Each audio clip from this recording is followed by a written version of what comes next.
All right, whenever you're ready.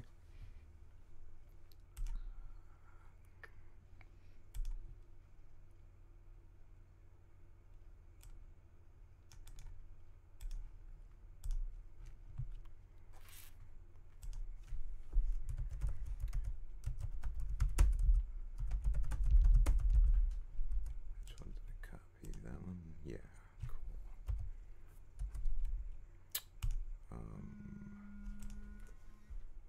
Show sites.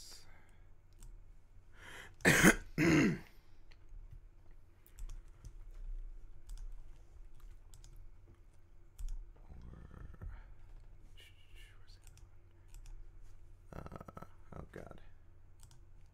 Hit the wrong thing.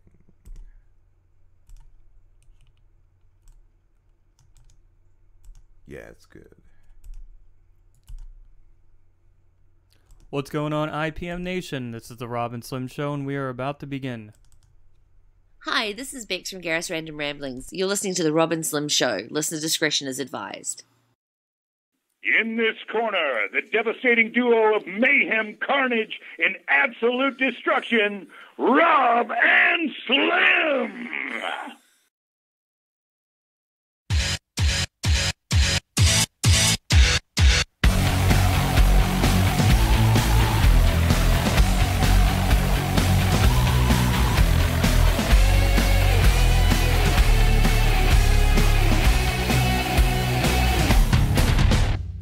You're listening to the Rob and Slim Show with Rob, Honey, I touched the kids. Slim, I'm a dirty kid toucher. Internet radio's finest.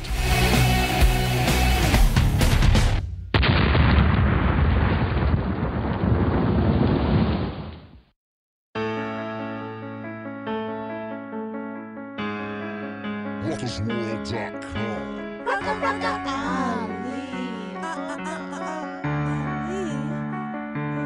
I heard Steve Jobs got some AIDS and died, and he left behind billions of Dave Matthews fans. I heard good old Steve joined the flowers, grass, and trees. Well, that's according to them gay hippies. He was actually fed to Bill Gates to eat, and I broke down and cried, and I prayed to God, Jesus, will you get us by till they drop the iPhone dildo 5 and the turtleneck that you wore with such pride made me think you'd probably sleep with guys.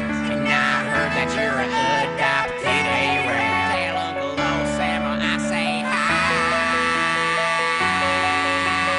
No one's life touched more hipster white Jew. Drinking Starbucks, listening to you too.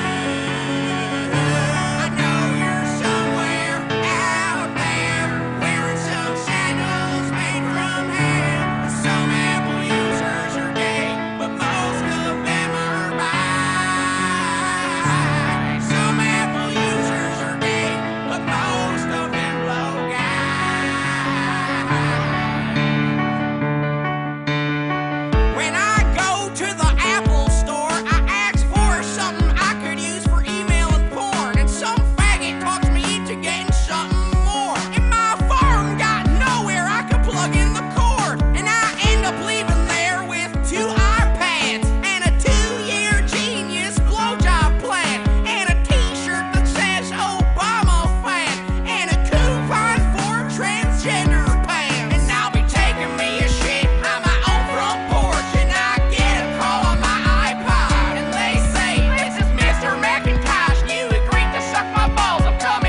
hipster white Jews, driving hybrids, knitting belts and shoes. Groom your mustache, you fags. Come around me and I'll beat your ass. Some Apple users eat sushi with soy milk, and those are the facts. No one touch more bisexual white Jews. Drinking lattes, sending cash to Darfur.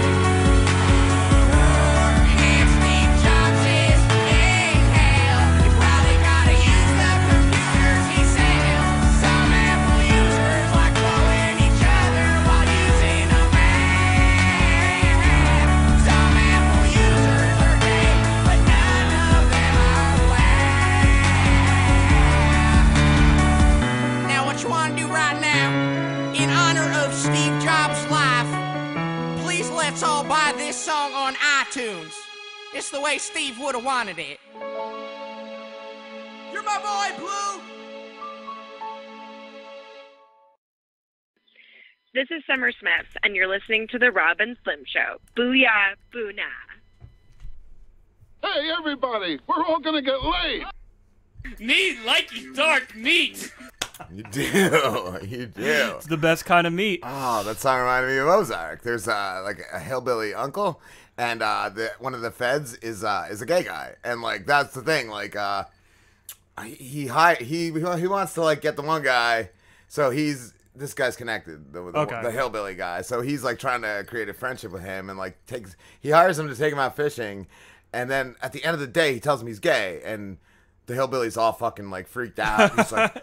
And so like he won't take him out again fishing or something, but then like he does because he wants the money, Right. and then the Fed kisses him at the end of the day. He's like, "Come now, Feg," and then like later in the episode, he like comes to the FBI agent's hotel room, and he's like, "I ain't no Fag," and he punches the guy, and then they start making out and fucking like. What?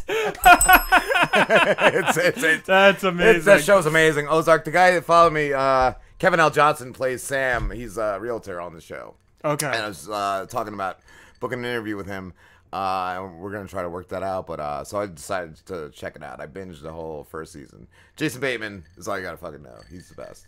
He plays like the main guy in that, He right? directs, he produces, and plays the main. Oh, wow. That's awesome. Main character, dude. It's bonkers. It's fucking It's like one thing after another. And you can't just watch like 1 or 2 episodes. You got to watch like 3 or 4. Because you always want more at the end. He's like a financial advisor and like works with this other dude, and then one of the clients is like this Colombian guy who's like really a drug dealer, and I think they're just laundering the money for him, but then like $5 million go missing, and so he kills all of them. He's going to kill Bateman, and then Bateman convinces him, because the other guy was like, this Ozark place is like a paradise or something, like it's a great resort town, we could scam all these people. And so Bateman had the thing in his pocket still, the paper from it, and he's like, look, this place, he's like, I can get your money back in like a month or something. So that's what he does. He goes there and like swindles all these places to hire him as a financial advisor, and he ends up owning like a strip club and like well, at first it's like a lodge, but then he ends up like owning a strip club. That's amazing, like how he gets that fucking place, and a funeral home by the end of the first season at least.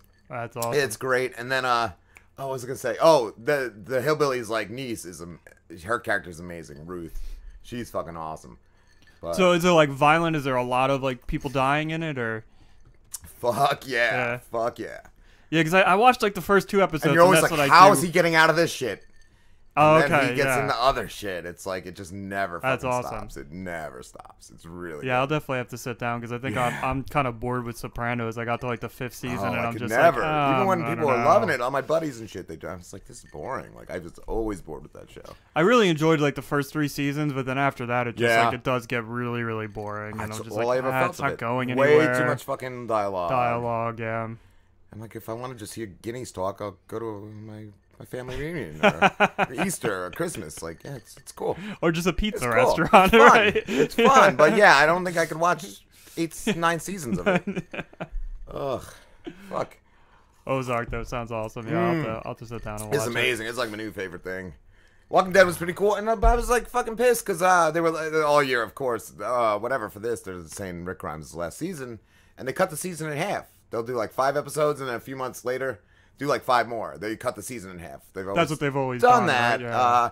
and then just at the last episode, it's like 2 more episodes of Rick Grimes. Like, wait, that's so he's doing half a season. Like, Oh, wow.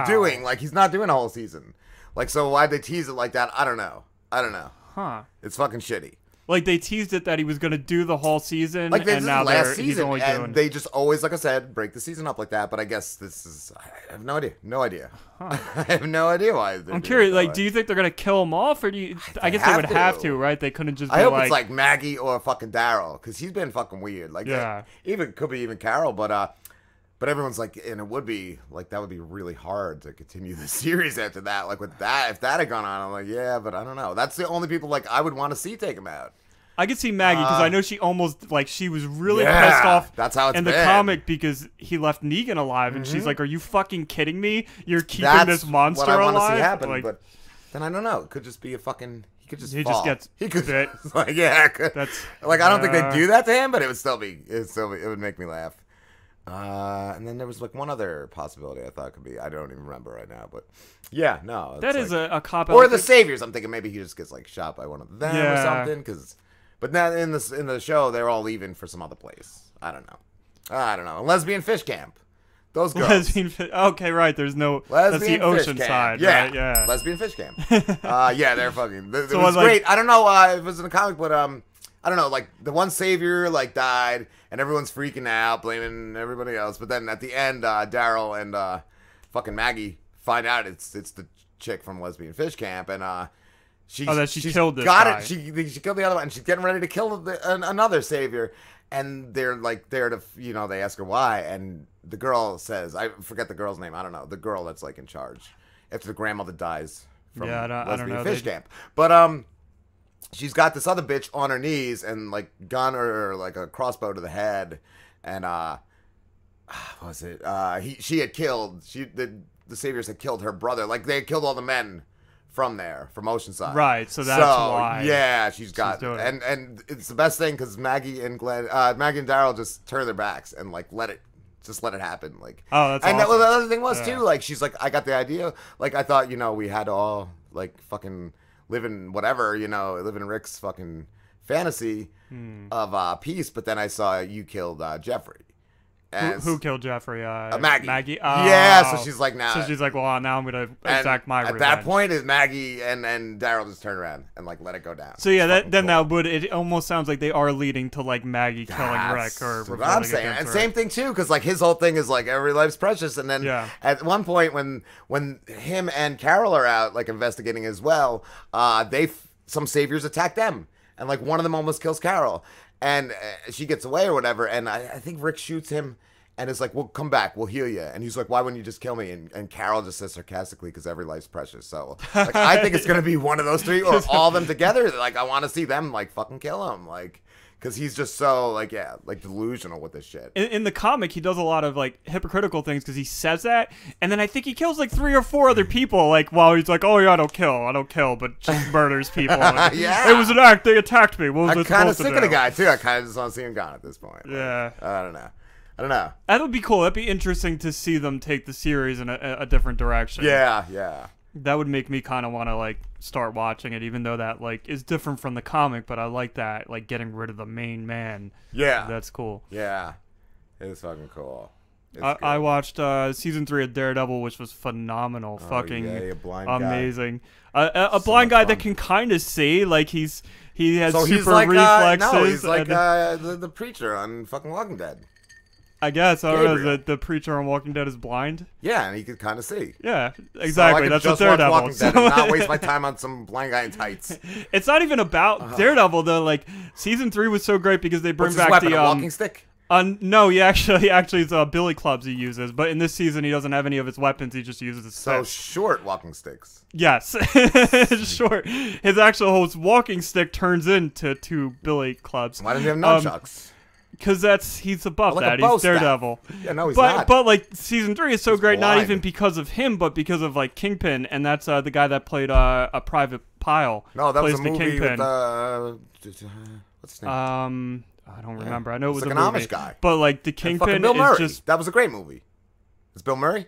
is Bill Murray. The Kingpin is amazingly brutal, and they Does he have like a introduce. pin, like a bowling pin in his head?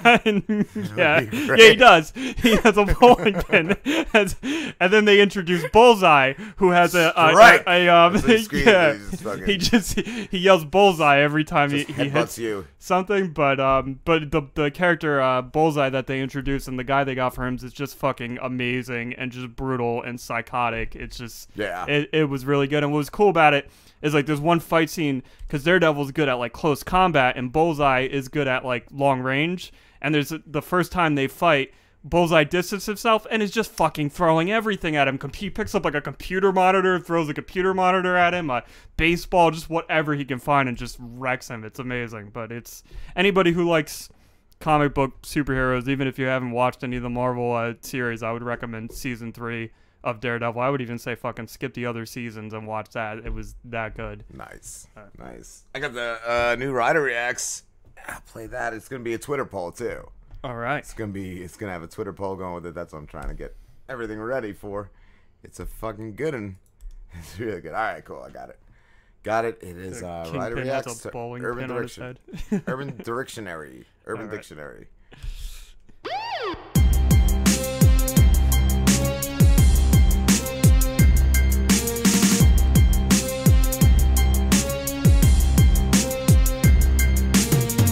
Now it's time for Ryder Reacts to Urban Dictionary.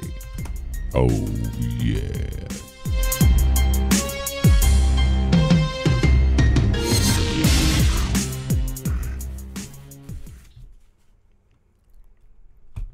Hey there. This is Night Flirt's one and only Ryder doll. And I'm here to give you my reaction to an UrbanDictionary.com word. So here we go. Tonight's word is the SpongeBob. Oh no. The SpongeBob, beginning with the article THE, Laughing already. is spelled SPONGEBOB. The SpongeBob. For tonight's Ryder Reacts, I'm going to give you 3 different definitions for the word the SpongeBob. And for each, there will be a corresponding example of it used in a sentence or scenario. I can't even imagine what this The is. first definition of the SpongeBob is when you nut in a girl's panties and put them on her head. The sentence for this definition Why is that is, so funny?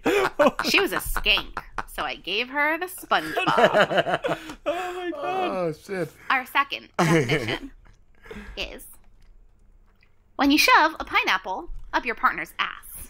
The scenario for this definition is person number 1. This pineapple has been sitting out in the sun for a while. You think I should chuck it in the bin? Person number 2. No! Haven't you heard the SpongeBob is trending? Person number 1. Well, what the hell is that? Person number 2. Bend over and you'll find out. That's a good sentence. I don't like that Oh, that definition hurts as so much much. as the first Third one. but- definition is Third. when having sexual intercourse, before you ejaculate, you pull out and ejaculate onto a sponge. And you squeeze the sponge out over the woman's head. The sentence for this third definition is while doing the SpongeBob, you want to come into a sponge, squeeze it out onto... This makes no sense. While doing the SpongeBob, you want to come into a sponge, squeeze it out onto the girl's head, and then scream, "Orders up!" I think that's from Krabby Patty. I think Oh, that's what he okay, says yeah. when he puts the Krabby Patties up on the counter. So obviously, That's amazing. Pull the a sponge SpongeBob out. comes from SpongeBob SquarePants, which is, or was, a Nickelodeon cartoon for children. And, like, obviously it's about SpongeBob SquarePants, A who cummy sponge. is this little sponge who wears pants. And it's about his adventures in the bottom of the ocean with his best friend Patrick and all of the shenanigans that they get themselves into. I personally really dislike. I've always kind of disliked this show, Yeah, it's pretty. but that's I never neither here really- nor there Why because people love it so much. we're out of the I'm a kid watching SpongeBob SquarePants phase, and we're into the now people have used SpongeBob as inspiration for their crazy sex capades. So I'm going to talk a little bit just about each of these. Somebody just Three goes, I want to turn SpongeBob possibilities of SquarePants what into a sex we thing. could All decide these, that so many SpongeBob different variations. actually So many means. people trying to get down. And In the while bed I'm with doing SpongeBob. that, Rob, your trusted host with the most, is going to be putting up a Twitter poll. And it's up to you, the listener, to vote on definitively what the real, true definition of the SpongeBob should be. So that first definition, it's so disgusting. First of all, these are all stupid and disgusting. Let me just get that out of the way. The first one Just is super pulls a disgusting fucking and sponge out. disrespectful. Surprise, surprise. She goes into it. Like, I was thinking the same thing. You nut in a girl's Well, panties this one is and put them on her head. It's It's just disrespectful. rude. Yeah, that's what I was thinking too. and disgusting. but the sponge, that's different. and the sponge ruins fits it. That.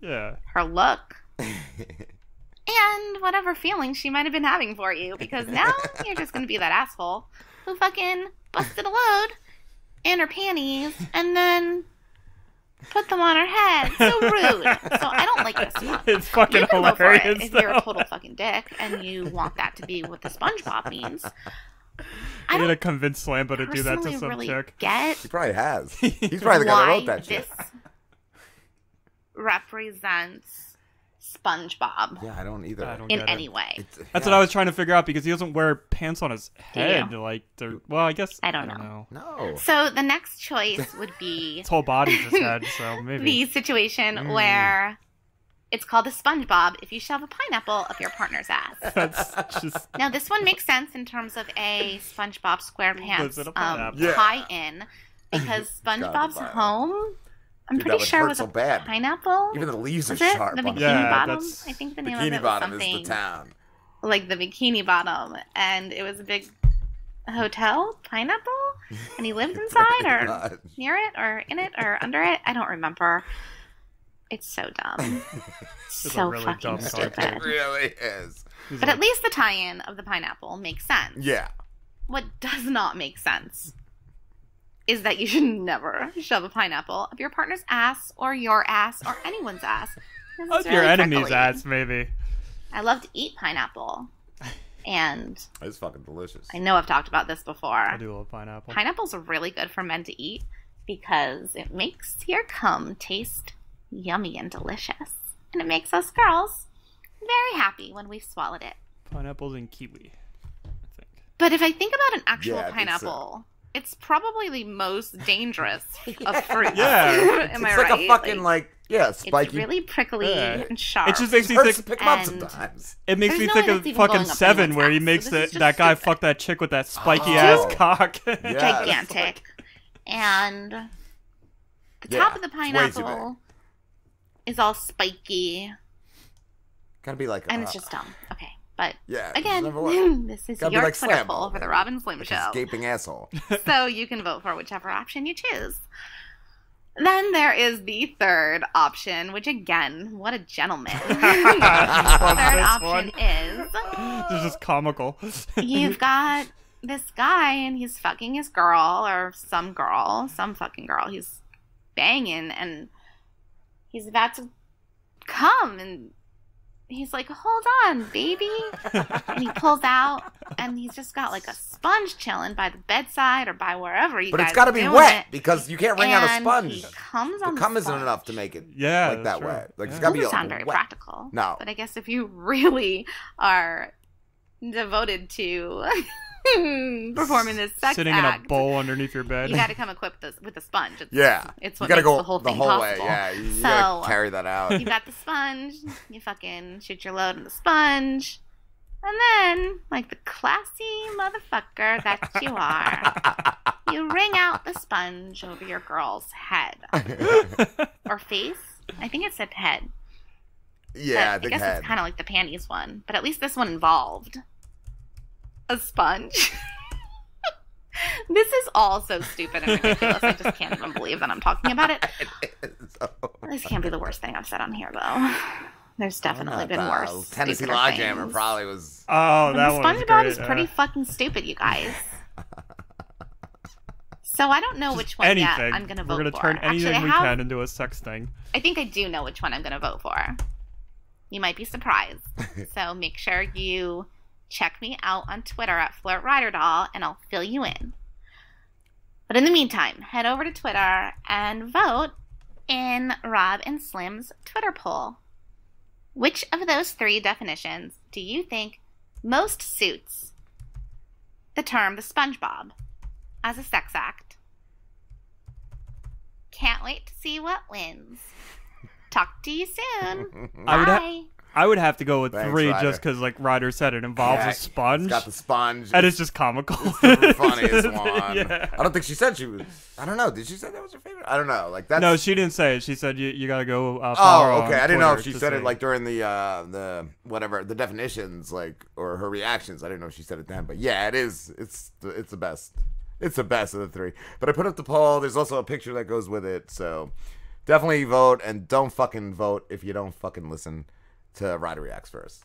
I'll probably like upload that as soon as I go home tonight. So there's always people that just vote, and they definitely didn't listen, because I think we've even asked some here and there, and they're like, no, I didn't hear. Like, so fucking listen, dude. Yeah, Like, exactly. Listen first. Ugh. And then it's a lot of times it's the real dumb one that ends up winning. Yeah. It's yeah. I think that's happened with like at least one. Like of the this other one, I ones wouldn't we be did. surprised if the pineapple up the ass. Yeah, is the yeah. one that wins. Pineapple this, Yeah, sir. exactly. Yeah. That's SpongeBob. It involves the butts. I feel like is one of you guys like special? I actually You really have the like Call of the that Wild Special book. Student Edition. I didn't know. I didn't know it was a special student Is edition. it like but it was a really good scratch book. and snip? Either Like, do way. you lick the pages? Like, how does the special student edition? I don't know if it's any different than the Wolf. It just regular says edition. I think it just has spots for one notes. big word, Just a and it's like one letter every page. Like, oh my god! Leave me yeah, in my 100% for Cum Panty's head. You know whoever voted is like Yeah. didn't listen. But yeah, that's way to vote, way to rock the vote, a-holes. But we'll be back. We got an amazing. We got Drissings, which is good, but we got an amazing fucking Too Many Rapes tonight with special guest Mike Seibert. Ooh, all right. Mike Seibert, and as always, Spicoli TV, at Spicoli TV on Twitter. That's the narrator. At Flirt Rider Doll, it's our spaceship, and at Gerpod, GRRPOD. That's our Ninja Gerbil. But yes, definitely go. And Mike Seibert, way too long of a Twitter handle. But just look up Mike Seibert. Yeah. Seibert. Seibert. But we will be back in a few. Let's see. This is Barack Obama, and you are listening to the Rob and Slim Show. Hey guys, it's Ryder Doll. I know what you're thinking. With all the porn out there, who's looking for phone sex? Well, I'll tell you who. Tens of thousands of totally normal guys just like you, who felt lonely or, in need of something different to get them off. So whether you're curious how to make me your hot little fuck toy for the night, or you're absolutely desperate to make me your girlfriend, check me out on ryderdoll.com. That's RYDERDOLL.com. Click the tab for deals and promotions. And just for hearing me on the Rob and Slim Show, I'm going to hook you up with some free minutes to use in our first call. So what are you waiting for? Hit pause on the porn and visit me on ryderdoll.com. I can't wait to make you blow a huge load and to blow your fucking mind. Are you looking to spice things up in the bedroom? Been fantasizing about surprising your lover with an adventurous new toy or adult movie? Well, here's an offer you won't be able to resist. Go to adamandeve.com, and for a limited time only, you'll get 50% off just about any item. But that's not all. Oh, no. When you select your one item at 50% off, you'll also receive 3 free adult DVDs for a little inspiration. Plus, a free extra gift so sensual, we can't mention it on the radio. And to top it all off, we'll even throw in free shipping on your entire order. And no, we're not teasing. So check out adamandeve.com today for this special offer. Get 50% off one item when you type ROB for the offer code upon checkout. When you do, you'll get 3 free DVDs, a free extra gift, and free shipping. Just use offer code ROB, R-O-B, ROB at adamandeve.com. They're gonna clean up your looks with all the lies in the books to make a citizen out of you. Because they sleep with a gun and keep an eye on you, son, so they can watch all the things you do. Because the drugs never work, they're gonna give you a smirk, cause they got methods of keeping you clean.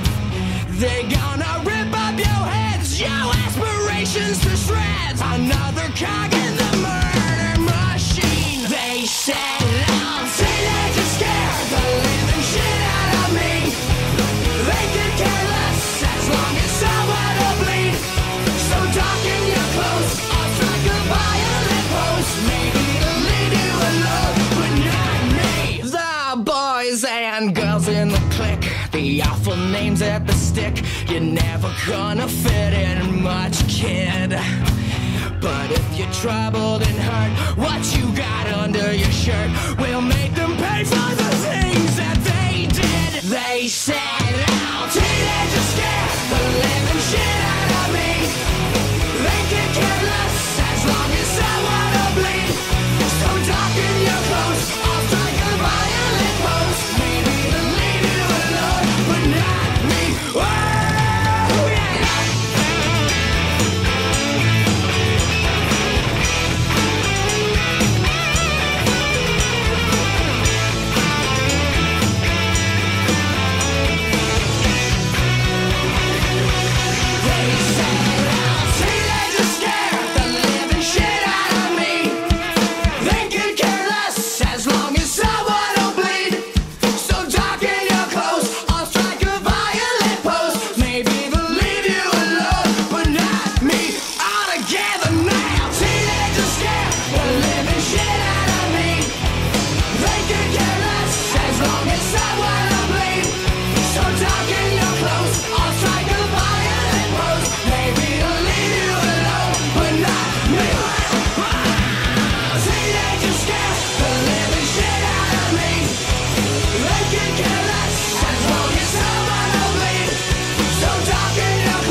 Now come on, come all to this tragic affair.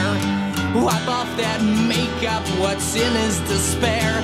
So throw on the black dress, mix in with the lot. You might wake up and notice you're someone you're not. If you look in the mirror and don't like what you see, you can find out firsthand what it's like to be me.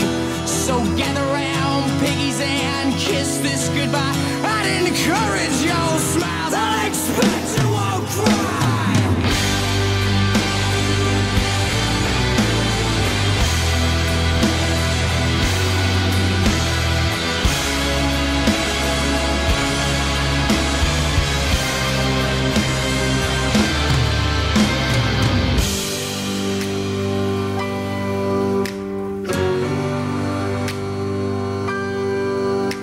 Another contusion, my funeral jag.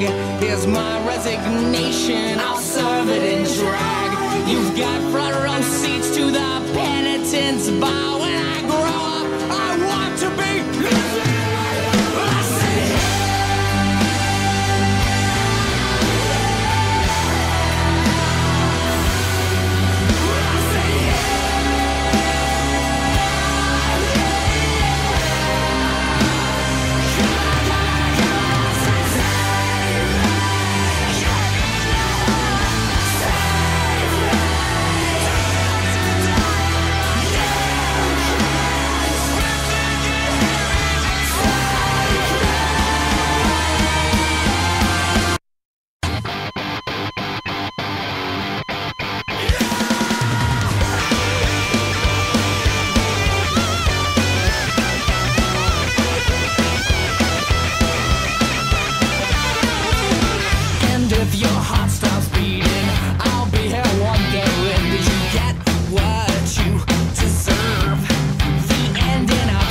never granted exactly what you planned, and wouldn't it be great if we were dead?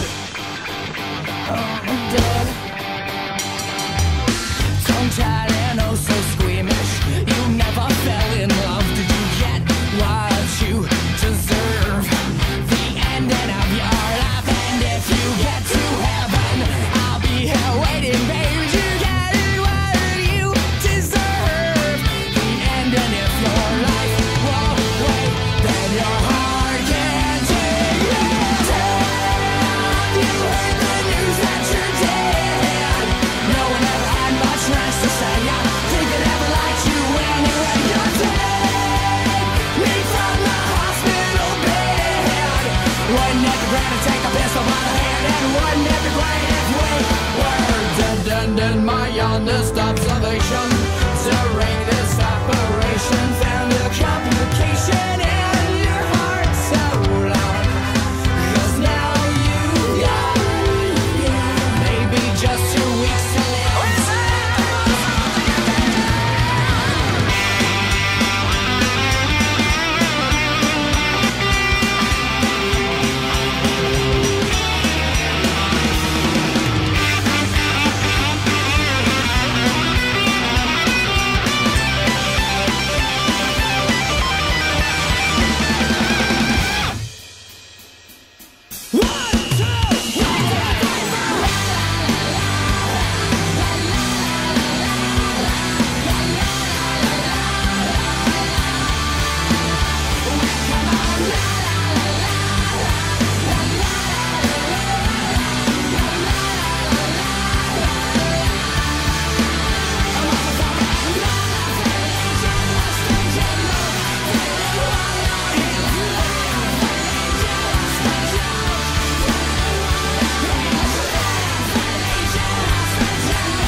Nice. We are back. We are also on YouTube tonight. Oh, yeah, too. I meant to mention earlier. 1066 Blast Will emailed, right? And said he got so many requests for the last episode that was played on there to replay it. So he said he's going to look at, like, probably play us, like, twice a week now. That's awesome. We got to record that one thing. I meant to do it earlier, but I figured it's easier after I've drank. Yeah. So... Where's Driz sings the hits? What is the? Oh yeah, you'll say it when it starts because I don't even remember. Yeah. It's a good one. It's a good one. I pick it, but don't even remember. Oh yeah. Featuring somebody, is it? No, it's all you. Yeah. Yeah, I get to switch up my voice or something. No. And now it's time for Driz Sings the Hits. You really can't.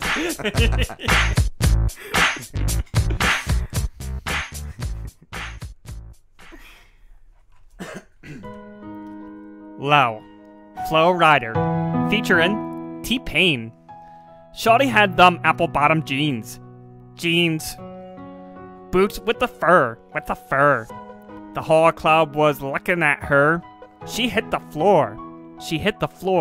Next thing you know, Shawty got low. Them baggy sweatpants and the Reeboks with the stripes. She turned around and gave that big booty a smack. She hit the floor. Next thing I know, Shawty got low.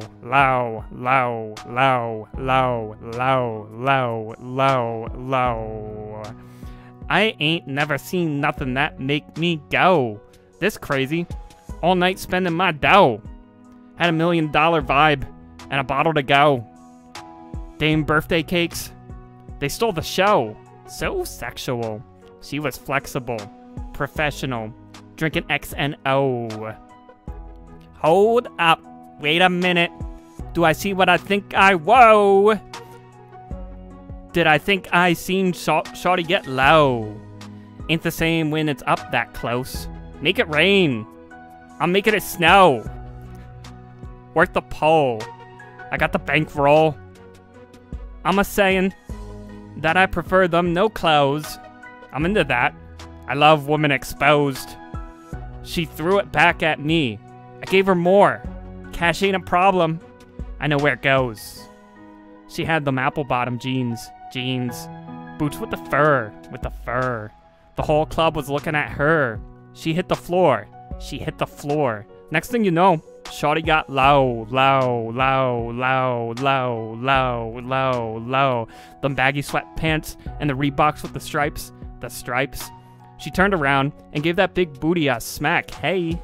She hit the floor. Next thing I know, shawty got low. Hey, shawty, what I got do to get you home? My jeans full of gop, and they ready for stones. Cadillacs, Maybachs, for the sexy grown. Patron on the rocks, Patron on the rocks, that make you moan. 1 stack, come on. 2 stacks, come on. 3 stacks, come on. Now that's $3,000. What you think I'm playing, baby girl? I'm the man. I ain't dealing rubber bands. That's what I told her. Her legs on my shoulder. I know it was over. That Henny and cola got me like a soldier. She ready to rover. I couldn't control her. So lucky, oh me. I was just like Clover. Shawty was hot like a toaster. Sorry, but I had to fold her. Like a pornographic poster, she showed her. Apple-bottom jeans. Boots with the fur. The whole club was looking at her. She hit the floor. Next thing I know, shawty got low. Them baggy sweatpants and the Reeboks with the stripes. She turned around and gave that big booty a smack. Hey, she hit the floor.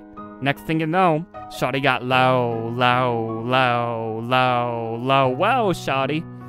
Yeah, she was worth the money. Little mama took my catch, and I ain't want it back.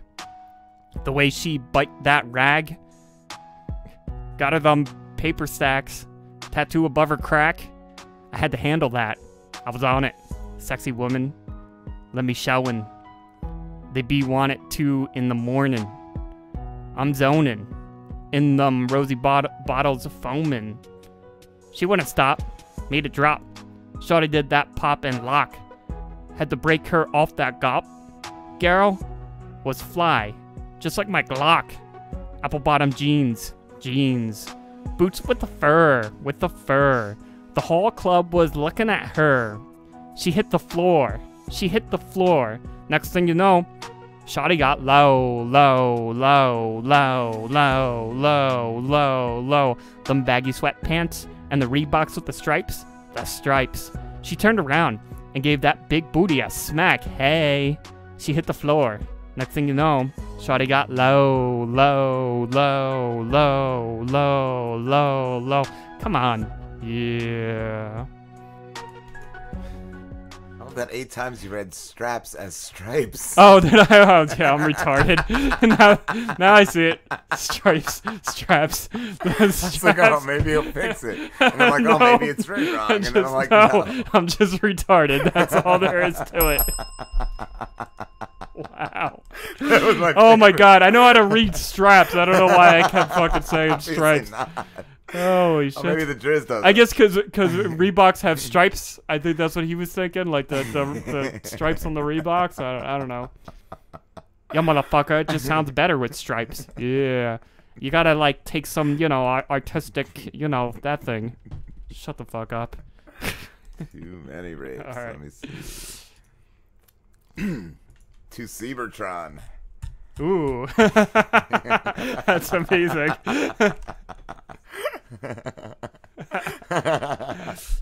Oh. You ready? Yeah. All right. Gotta clear out. Clear it out. Captain Tube Steaks. Right. I think mine is low. Let's see. 65.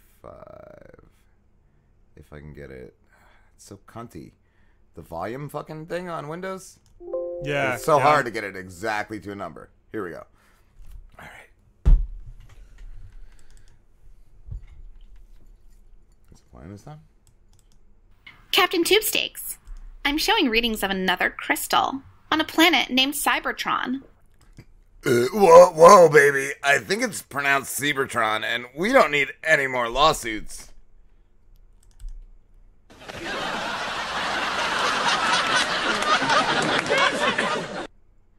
Gotcha, baby.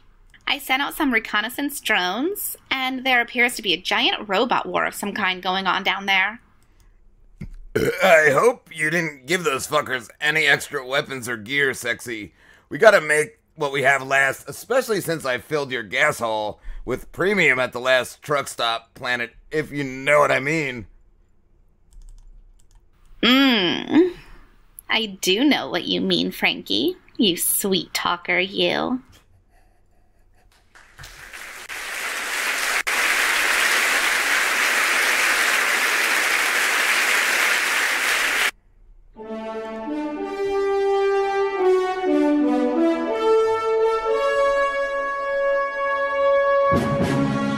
Lost in Rapes.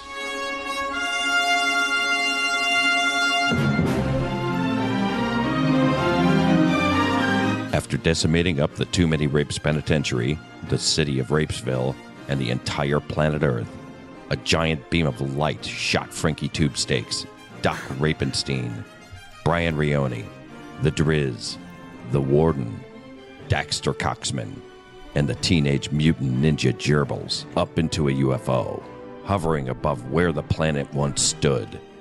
This is their one and only chance to fix everything. They are Lost in Rapes.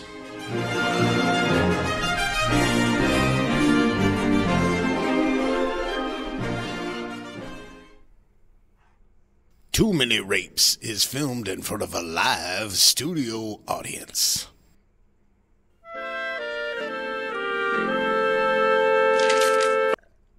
As the tiny Rape Force shuttle enters the robot planet atmosphere, the gang wonders what's in store for them. That worries me a little bit, Doc. Why did it Since not stop? robots stop. Will you be able to, should I replay? Yeah, you can start it over and I'll fix it. The entire thing? No, you don't have to do that. That's narrator? fine. Yeah. Okay. As the tiny Rape Force shuttle enters the robot planet atmosphere, the gang wonders what's in store for them. Oh, Doctor, what is waiting for us on this planet? From what I've gathered, Greaser, there's sweet shiny robots everywhere. That worries me a little bit, Doc. Since robots don't have buttholes, I don't know how effective us gerbils will be.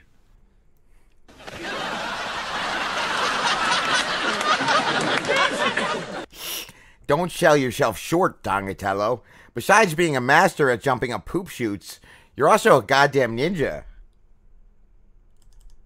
Ah, thanks, Doc. Sometimes even I forget that.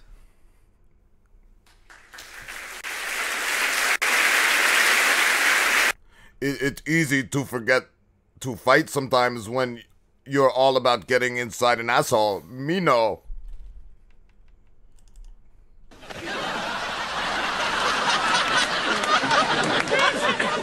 Yo, it must be nice, you assholes. I don't even have a dick thanks to this piece of shit right here. Yeah. Oh, this again. It's always, I don't have a dick with this guy.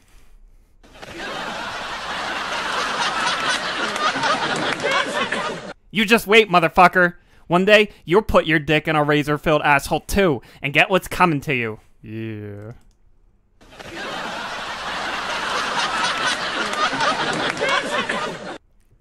Jesus Christ, I thought the filler dialogue was never going to end. Thankfully, the shuttle touched down, cutting it off. As the group's leader stepped foot onto the planet's surface, a sweet tractor trailer drove up to greet them, then transformed into a giant robot.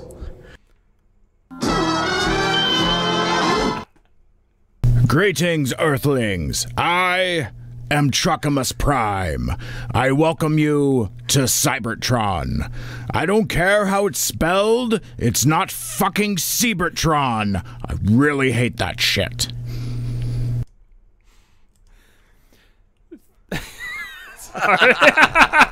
Spicoli said when he was recording his lines, he spit out his soda when he read Truckamus Prime.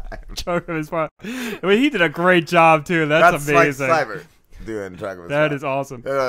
Thank you, Truckamus Prime. We are ambassadors of Rape Force and are gathering trilithium crystals in order to time travel and save our planet.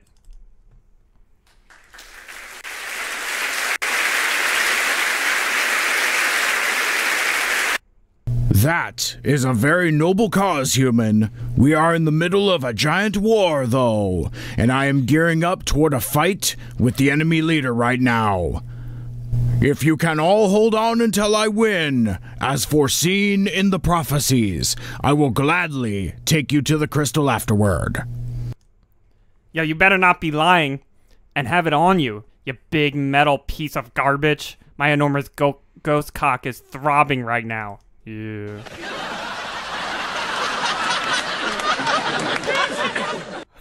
I am Truckamus Prime, and I thought you were just happy to see me. I am not lying to you. Our atmosphere may be different than the other planets you've been on, and this may be throwing off your libido. I think I saw an Earth transmission many light years ago with you rapping in it.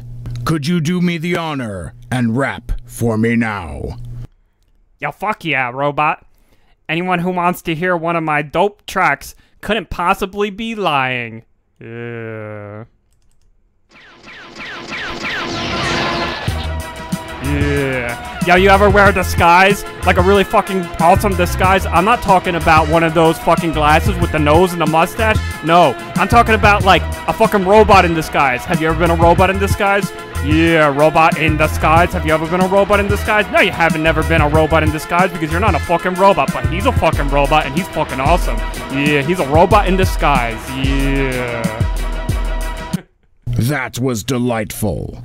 Are there any other questions? Why you no have Robot Gorilla here? Because Beast Wars sucked, stupid.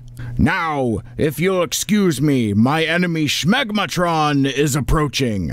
Please find cover, and I will take you to the crystal after I defeat him. Truckamus Prime seemed to have the upper hand for a while. Then Schmegatron, then Truckamus, then Schmegatron. This shit went back and forth for what seemed like forever. Then Schmegatron finally struck the Truckamus Prime with some sweet energy axe and tore his chest plate open. It was then Phantom Boner realized Truckamus had been hiding the whole time. I knew my ghost stick wouldn't lie. That fucker had the crystal all along in his fucking chest, gerbils. Let's go fuck that asshole up. Yeah. Hey, no banga!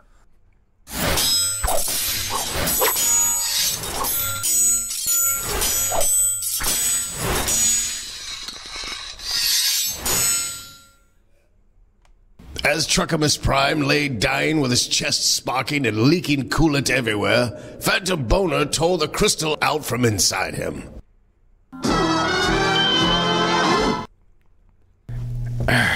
Phantom Boner, why have you betrayed me? Fuck yeah. Because you're a liar, motherfucker. Just like when that circus clown told me I was gonna have fun and fingered my asshole. Finish him, Smegatron. Yeah.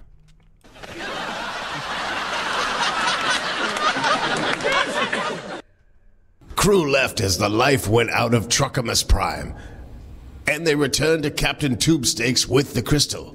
Captain Tubestakes told them all they were worthless pieces of shit, kicked them out of the bridge, then made sweet love to the spaceship all night long. Greaser raped Brian, and the Doc drugged and raped Phantom Boner while the gerbils jumped from asshole to asshole, having the time of their lives. It was certainly a magical night for the Rape Force.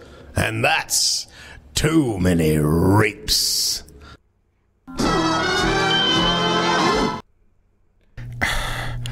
Phantom Boner, why have you betrayed me? Or something like that. God damn, this is fantastic. I must read ahead of time. I can't stop laughing. I liked Beast Wars. Another reason I threw that in there. That was amazing. Oh, fucking great. Megatron. Oh, shit. We'll be back. Let's see. Get a little more break going. That was great. Hello, yes, hello. This is Prince Charles, and if I have to listen to any more of this show, I'm going to eat my own face. We'll be right back. Hey, it's Ryder, your favorite little phone sex doll. Let's get real for a moment. When was the last time you had a girl down on her knees worshiping your fucking perfect cock? Over on Night Flirt, my friends and I, we take really, really good care of you. We are real girls offering real connections over the phone and through personal messaging. We have it all. Whether you're looking for dirty talk, role plays, or even just a friend to talk to, call me. Don't worry. Your wife, your girlfriend, your friends, they're never going to find out. Nothing will ever show up on your phone bill, so you can be sure your dirty little secrets are safe with me. Sign up for nightflirt.com. And if you hit me up on Twitter at FlirtRiderDoll and let me know that you heard me on the Robin Slim Show, I'm going to hook you up with some free minutes for you to get a hold of the perfect little cocksucker of your dreams. This is horror author Isaac Thorne. Do you love Halloween? I have a new collection of short tales of dark horror that I guarantee will set you on edge.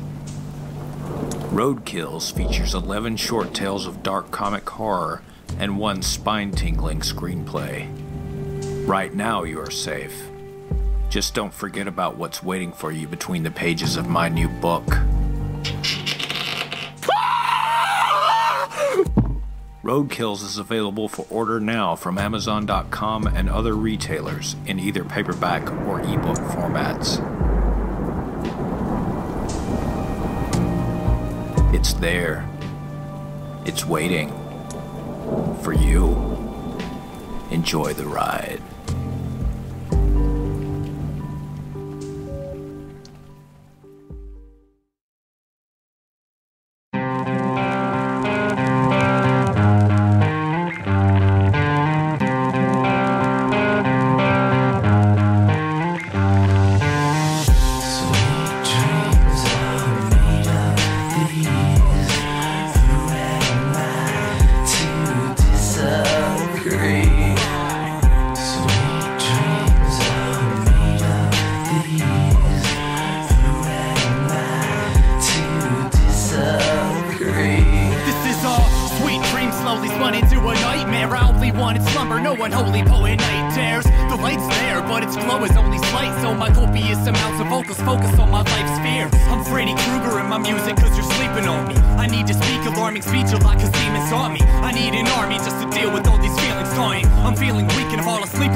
Is an oxymoronic concept inherently odd, conceptually far-fetched and honest problem. I swear to God that I'm off my rocker and I'm dreaming, but I'm an artist, aren't I? Sweet dreams are made of these. Who am I to disagree?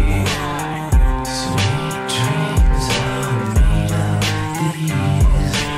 Who am I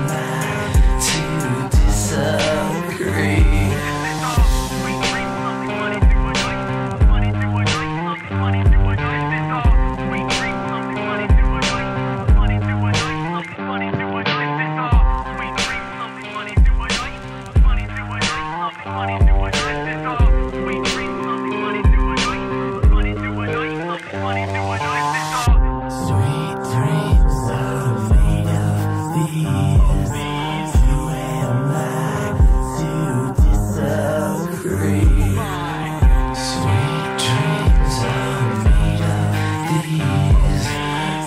am I to disagree?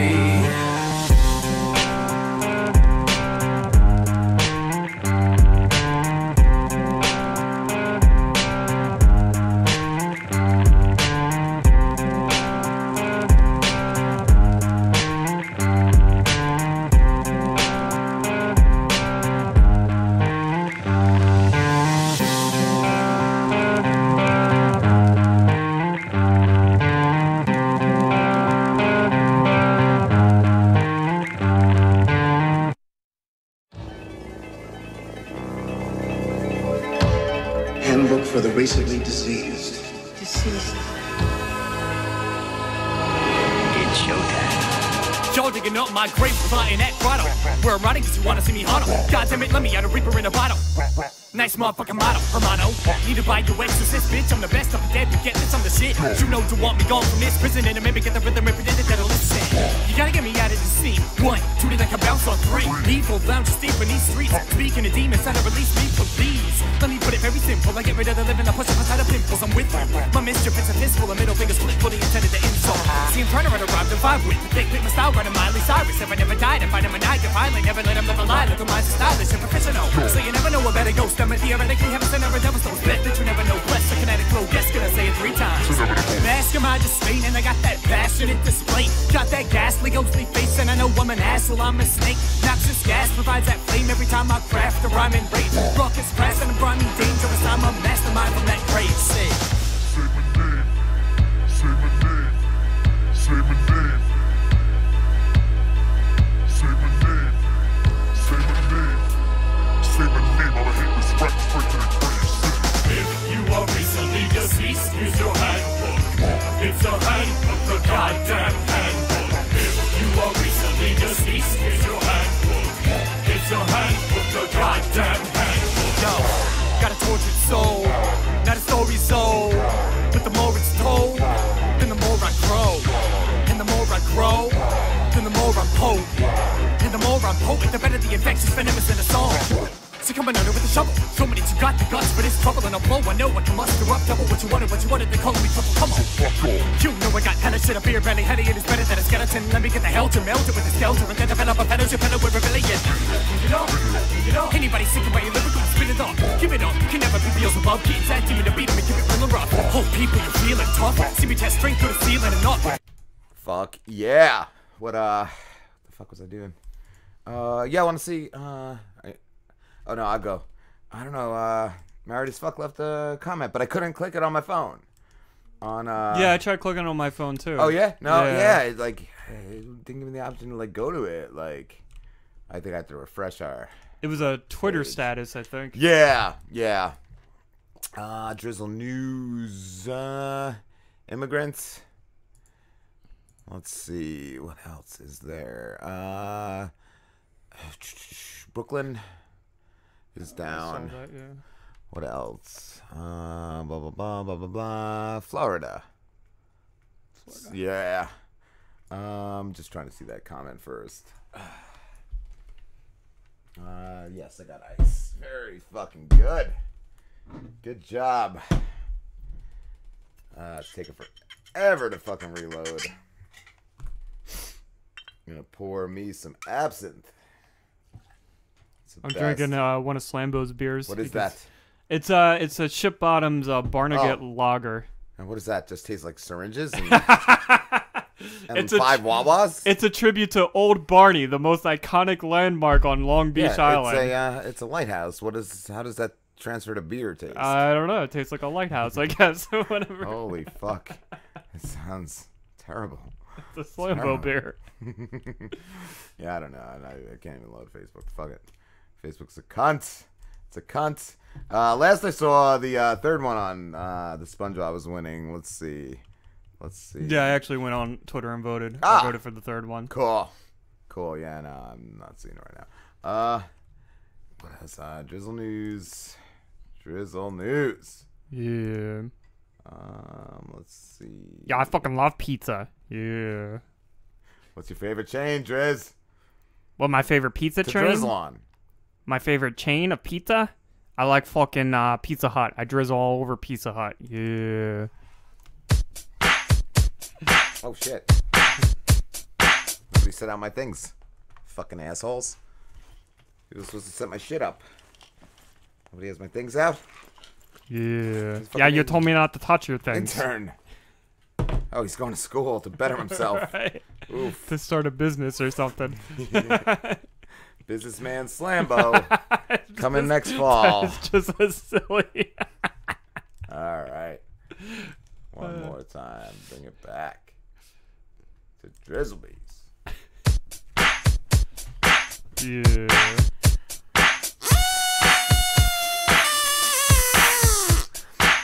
Immigrant detained. Hold on, let me get my volume too. Nobody's working my volume. Immigrant detained while delivering pizza in June is arrested and accused of assault of bunga for the win. Yo, that's fucking racist. That's why you don't hire an immigrant, right, Triz? Yeah, I mean, that's why I don't. That's why you build a wall, right? Yeah, you gotta build that fucking wall to keep the immigrants out. Undocumented immigrant gathered national attention in June after he was taken into custody by immigration authorities while delivering a pizza to an army base in Brooklyn. Yeah, we don't need that shit. And then was ordered to be released by a judge. That judge sounds like a dirty immigrant to me, doesn't he, Tris? Yeah, this is why we don't let them in our fucking country, because they go deliver pizza and shit. Fuck that. You don't want a pizza from a dirty immigrant. All our drugs and all our pizza. But now the delivery man Pablo Vicencio Calderon has been arrested and charged with criminal mischief and the assault of his wife. Assault of bunga. But now the delivery man, I just read that, according to court documents, Mr. Valvicino, 35, pushed his wife against the wall and slapped her Thursday because he's an immigrant. Then he took her cell phone to prevent her from calling the police, as immigrants usually do. The police later found her phone in Mr. Valvicino's pockets. Yeah. Mr. Valvicino and Ecuadorian immigrants was due in court Tuesday, according to a spokesman for Nassau County District Attorney's Office. He was detained in the county jail, and his lawyers were not immediately available for comment. What would you comment on that, Driz?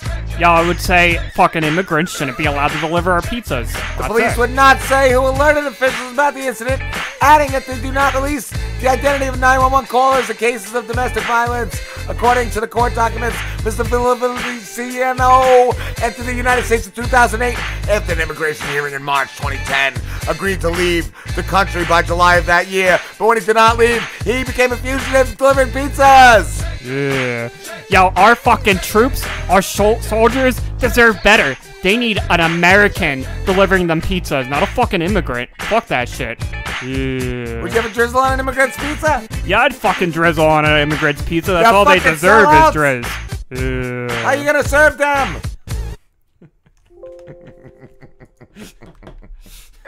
God damn, you racist, Driz.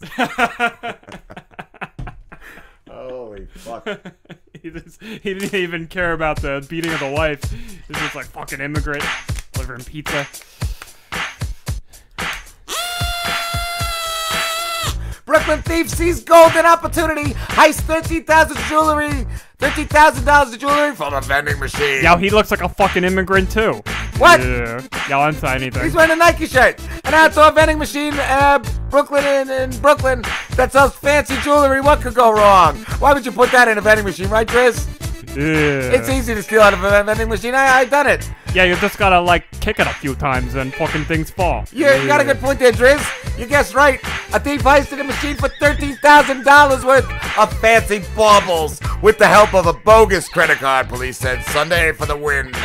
Manhattan jewelry designer Marla Aaron planted a vending machine in the park outside the William Vale Hotel on North 12th Street in Williamsburg.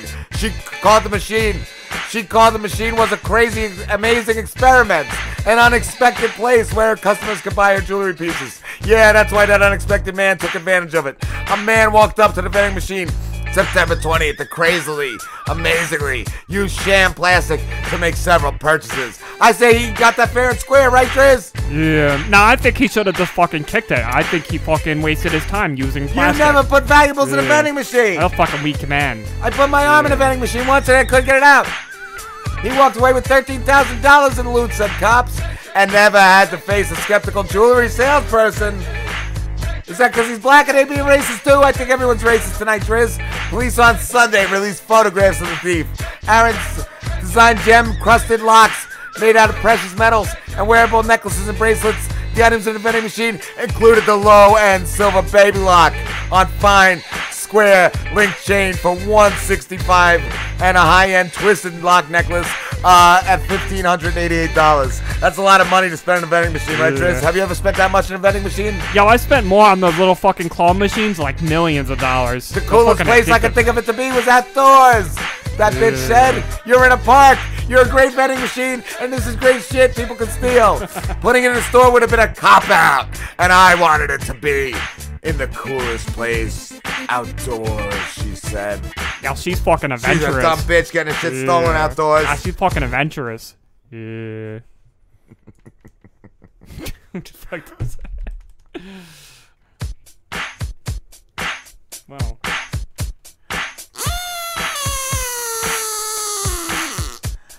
Florida official charged with murder for shooting an alleged shoplifter. The shoplifter is always right, Riz? Yeah. You don't shoot that shoplifter. They always got a good point. A Lakeland, Florida, city commissioner is facing second-degree murder charge with a fatal shooting of an alleged shoplifter at his military surplus store October 3rd. Michael Dunn, who was inaugurated to a 4-year term of office in January, appealed in court Monday to request bond. Dunn was booked into Polk County Jail on Friday night without bond if the Polk County grand jury indicted him on second-degree murder. Several days earlier, the state's attorney office, what the fuck are these words, had released surveillance footage of Dunn's encounter with Cristobal Lopez, 50, who was shopping with his father at an Army Navy surplus store. Yeah, that's why you don't fucking steal from the vets. Yeah. The veterinarian assistants, Yeah. they're good people. They help you dogs and cats and shit. Yeah, that's what I'm saying. To a police affidavit, the video showed Lopez taking a hatchet and hiding it under his clothing before being confronted. The affidavit said that Dunn saw Lopez take the hatchet and questioned him about paying for it.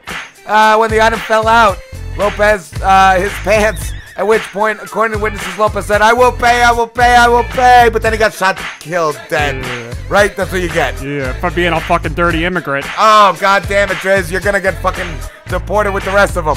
The video show's done, but we don't watch videos. Based on the testimony from witnesses, Lopez made no verbal threats against Dunn. Police said Dunn admitted in an interview that he shot Lopez because he was stealing from his business. I say he's done, don't you, Driz? Yo, that's fucking funny. Look how red he is. He's red because he knows he's done.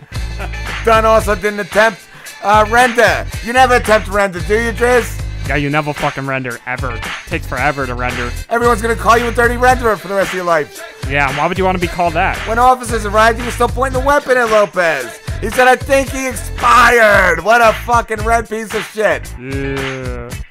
Damn it. Yo, I'd rather be called a dirty immigrant than a dirty renderer. I call you that all the time. You should see what I say to you down at the bar and grill.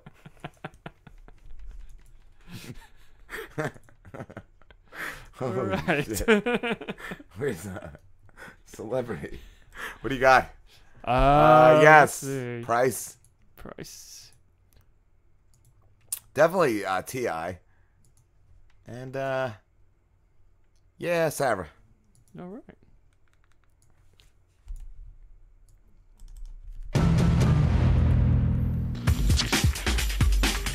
This is Slim Celebrity Gossip and News. Oh, yeah.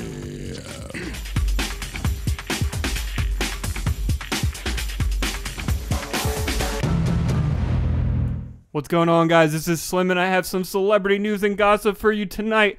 Bob Barker rushed to hospital. Serious back pain. I actually thought Bob Barker died years ago. Is he like 90? Like, yeah, I didn't even know he holy was still fuck. alive. Holy shit.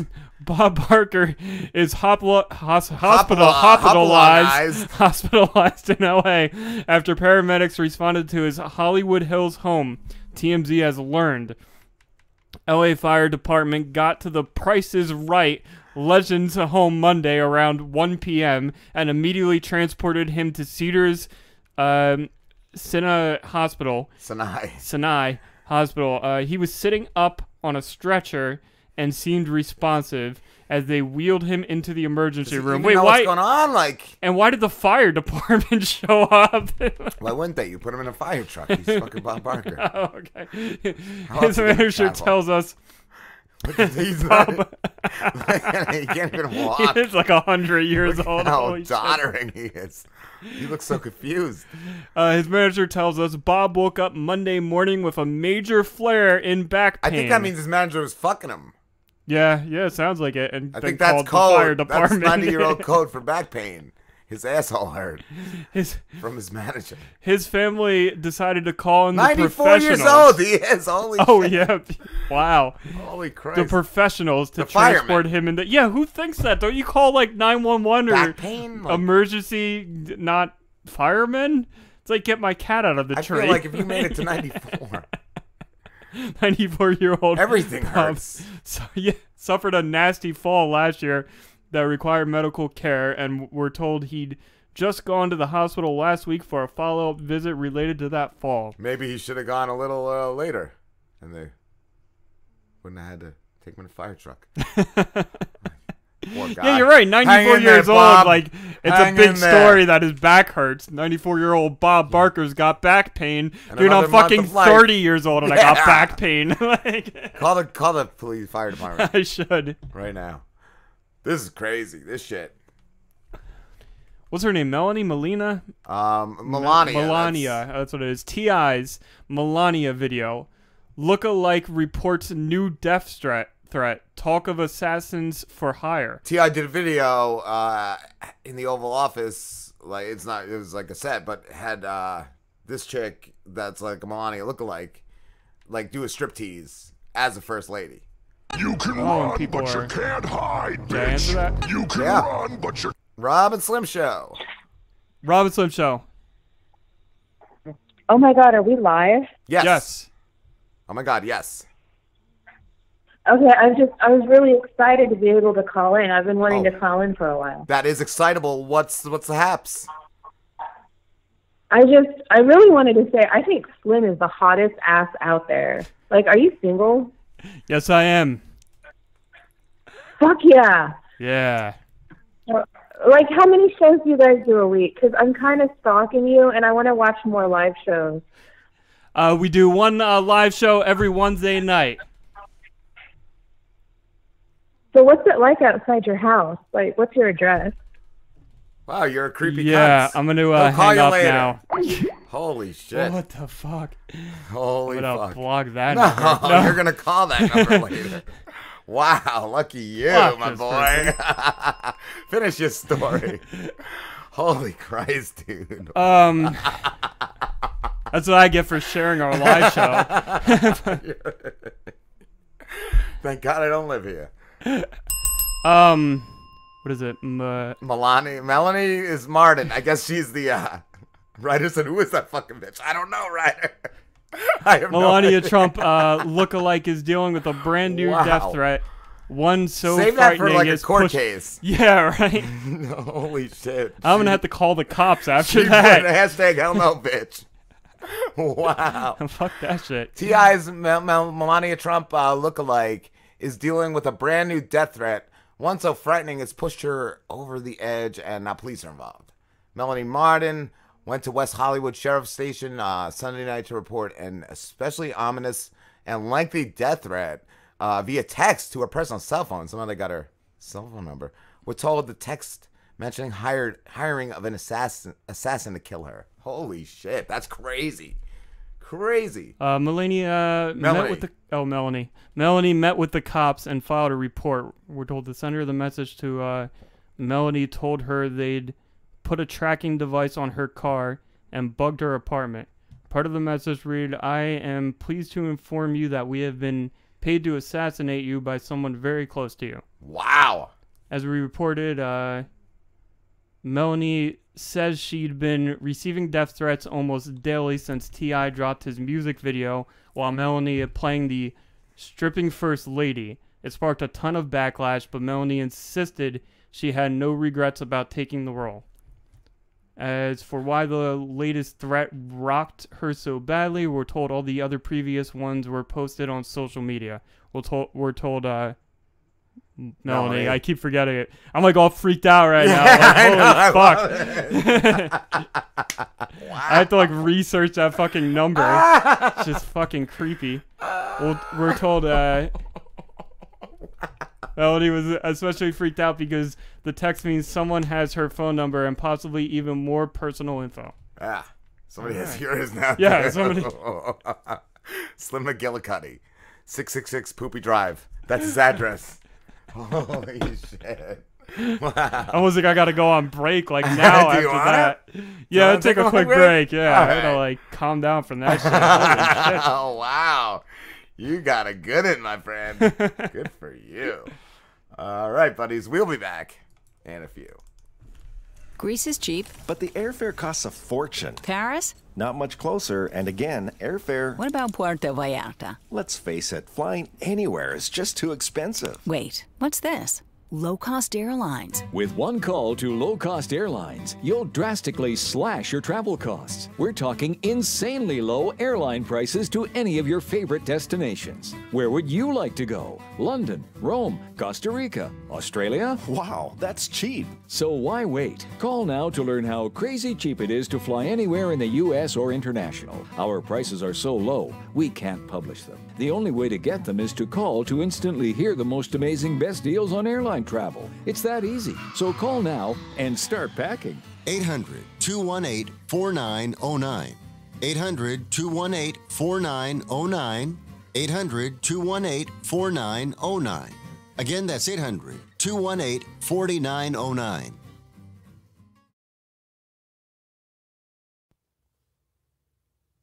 Have you visited Club Midnight? The hottest virtual nightclub on the internet today. Club Midnight. That's MIDNYTE.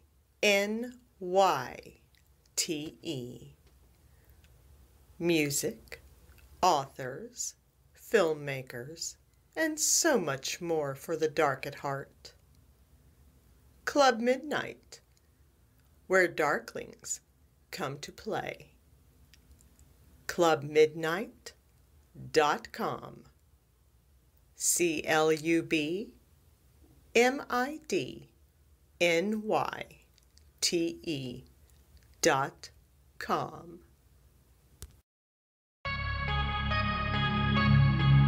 Yeah. Sometimes, I guess I just need a reminder.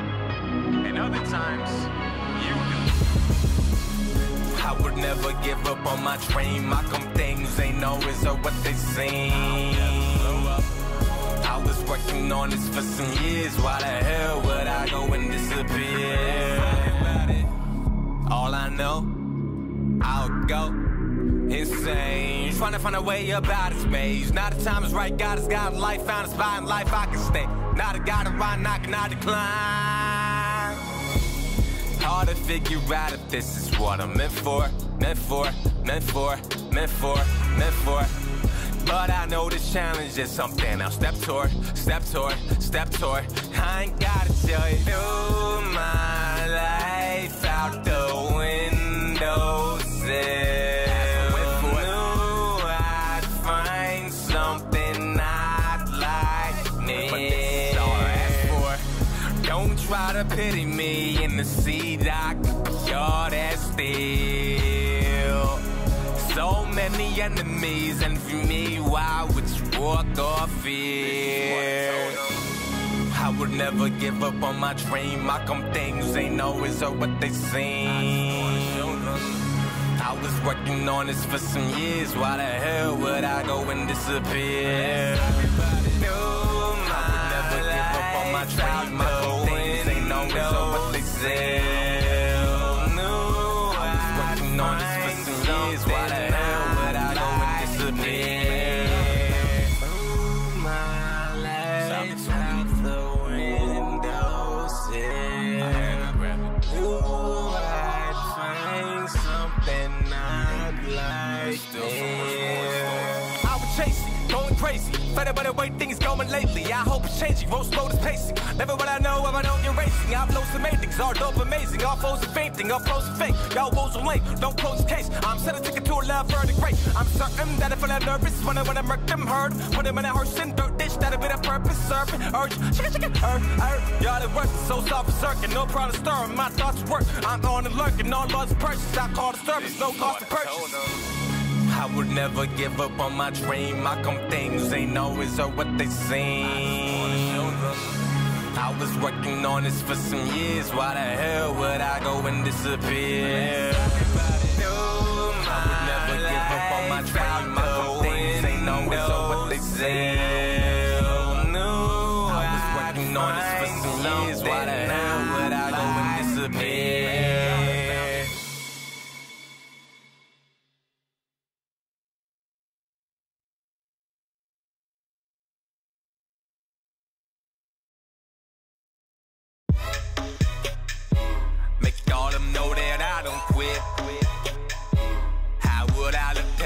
that shit. Giving 110% change when flags raised.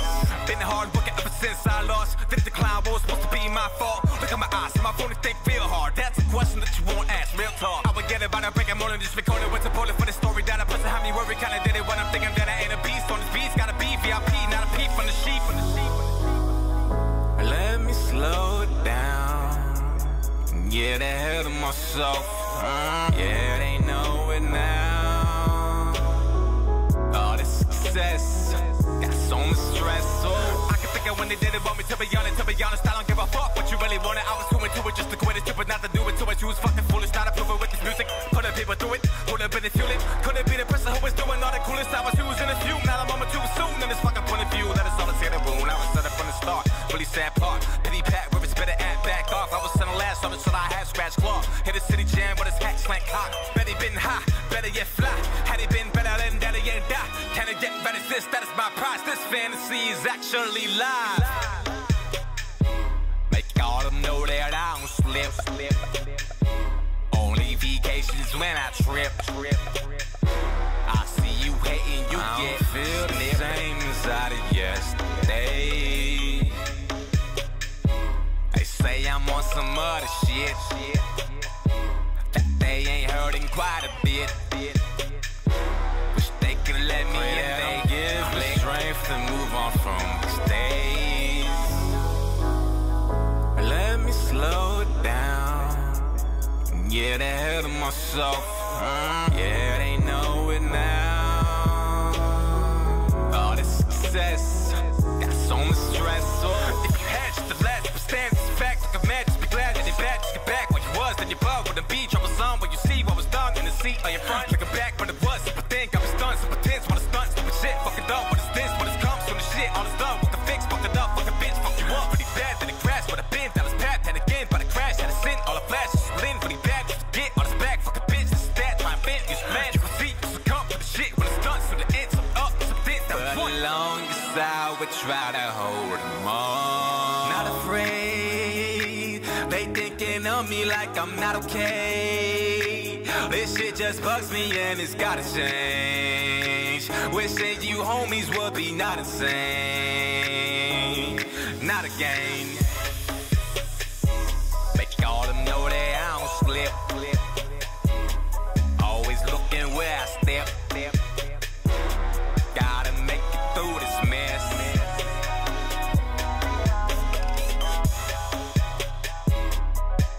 Always on it. Not gon' comment. It's my promise.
Yo, Bloodhound Gang and Rob Van Winkle together on this track.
check the EQ and let them speakers hum and gets crazy like Prozac. Hyping up the start a party and nearly has a heart attack.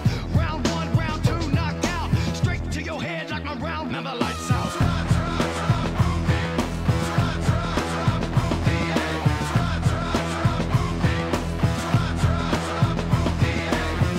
You can run, but you can't hide, bitch. You can run, but you... Jimmy, Jimmy, y'all, Jimmy, damn, Jimmy, yay. Give me the mic, Rob, so I can take it away. Got more lines in the welfare office, or you upset you'll never get to be as clever as this. Spreading You can run, but you can't hide, bitch. Rob Swim Show. Hello. Hey, what's going on? Just give us a second. We're coming back from break right now. We back? Don't worry, mate. How you doing? Good. How you doing, brother? Yeah, very good, very good. You can hear us all right and everything. I think so. I think we're all good to go. We're good. All right. Who do we got? We got Jamie and Ryan, right?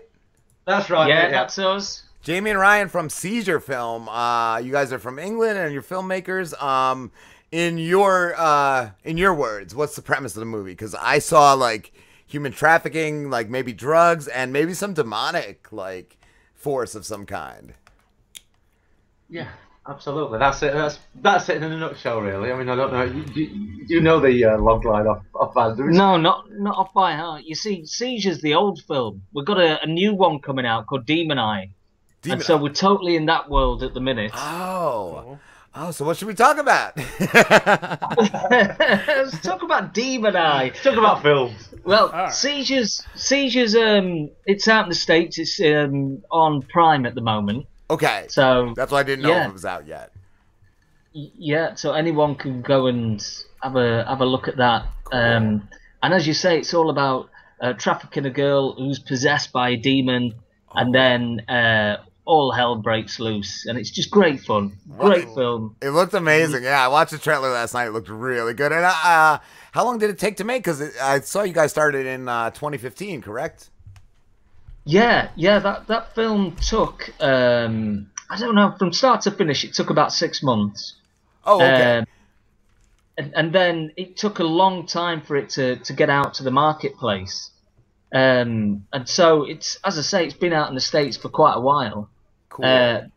But the new film, Demon Eye, we're just about to have the private cast and crew screening on this Friday. So we're very excited about that one. Nice. What is that about? So that is about a girl who finds an amulet that's cursed, and it belongs to 2 demons, and they want it back. Oh, that sounds amazing. yeah, it's great. It's great fun. I'm curious, does the amulet give her any abilities so she can defend herself against these demons, or?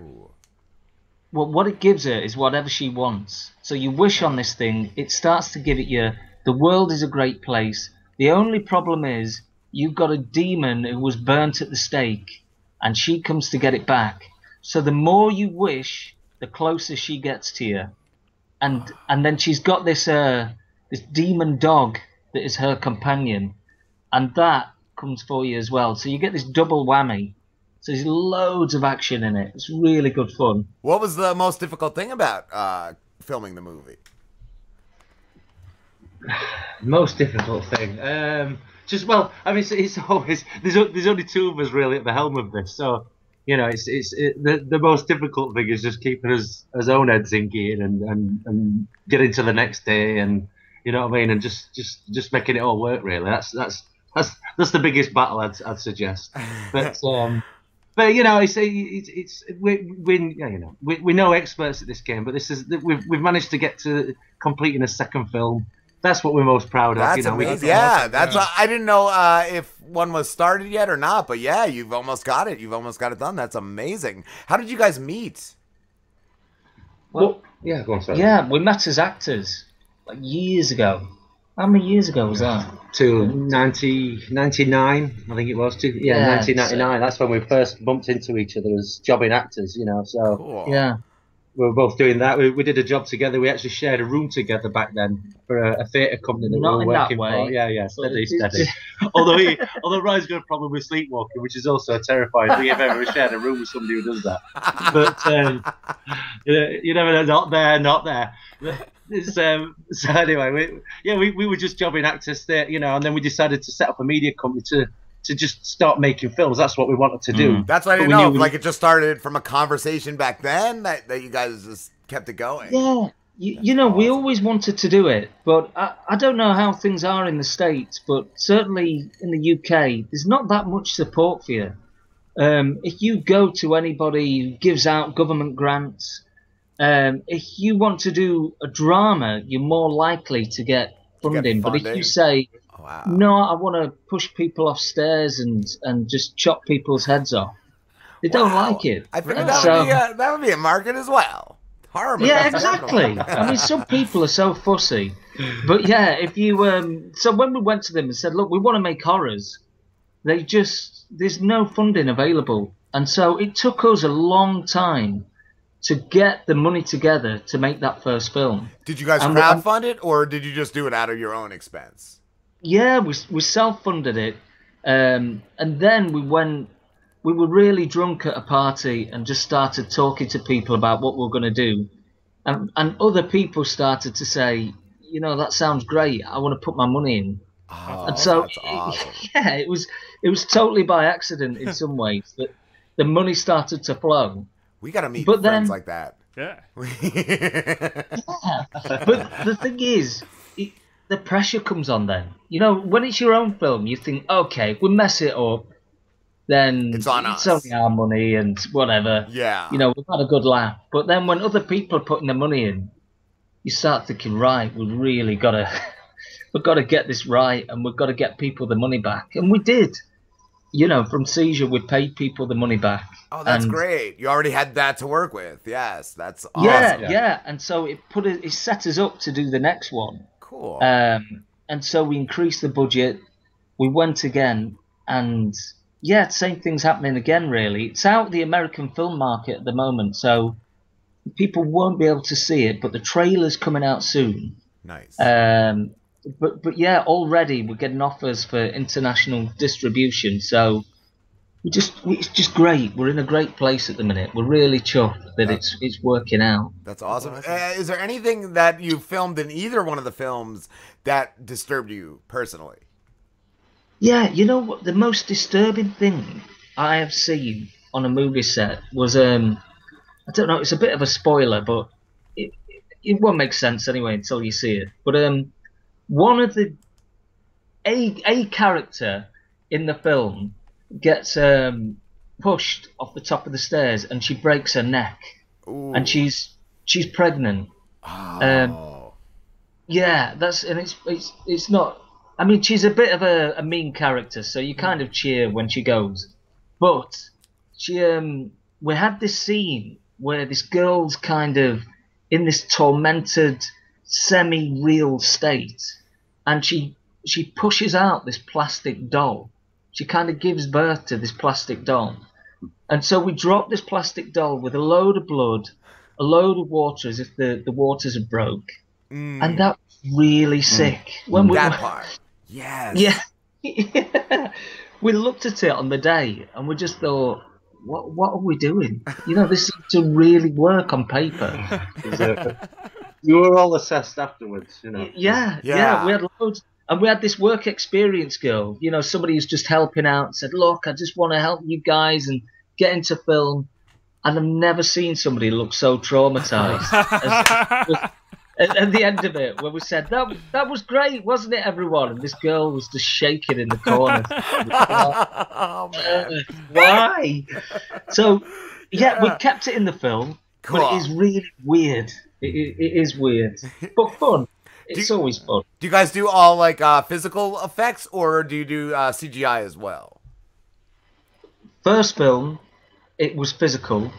We had a little bit of CGI afterwards, but this time we've gone quite a lot of CGI, and we had the burning girl, who's our main demon. when she was burnt at the stake, whenever she comes back, she's got this kind of glowing face, you know, as if her face is constantly on fire. Yeah. And so we did that in post, and again, you know, we're on a low budget, and so you don't know what you're gonna get. You just, you know, you wait until that effect comes back, and it just blew us away. It really, it totally sells the film. It looks fantastic. That's awesome. That's So, great. Yeah, we did a lot more CGI this time than what we planned because of the budget. But again, it's just the good thing about making movies on a low budget is you can push it. You know, you can really just test what you are capable of, because you don't have the money to rely on a big team. You've just got to use your own imagination. Yeah. And you don't have anyone telling you no at the same time. You could, like you said, just push it. Like, do what you want, learn from it, and move on. Exactly. It's exactly that. And I mean, this time we did have more investors. Yeah. We went up to meetings, more people put the money in, we had a much bigger budget. And so that pressure was there, but at the same time, we're always just saying, you know what, let's just go for it, because you can make films and live in fear and never try anything.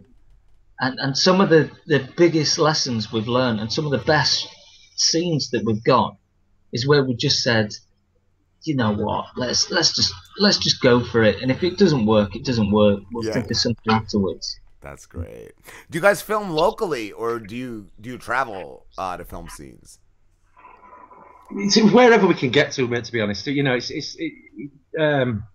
again, you know, sorry to harp on about the money side of it, but it does come down to that, because, you know, you start going through the proper channels and all the authorities that kind of deal with film in this country, and you know, on the list that they give you, you could be paying like £7,500 a week, probably $10,000. Do you know what I mean? Wow. For certain locations. So you have to get there again. You have to get creative and find and you know, like the main house that we used for this one was not too far away. You know, it's probably about 40 miles away. Oh, not even that really. About 25 miles away, possibly, in Manchester near us. And you know, that was just found on Facebook. Oh, you know, wow. we were like probably 2 weeks away from actually starting, and we threw it out on Facebook. We're struggling. We need a house. It needs to look like just a bit worn.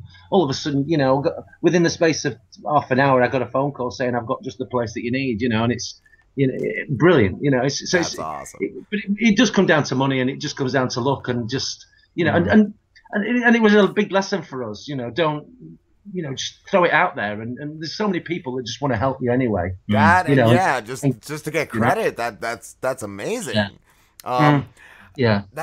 What was that? I just had a question. I lost it. Oh man. No, just to answer, I don't know if I didn't help you really much there. But to answer your question is, you know, really we do try and sell the place that we are from, because we've got so much here. So we've got a lot of open space.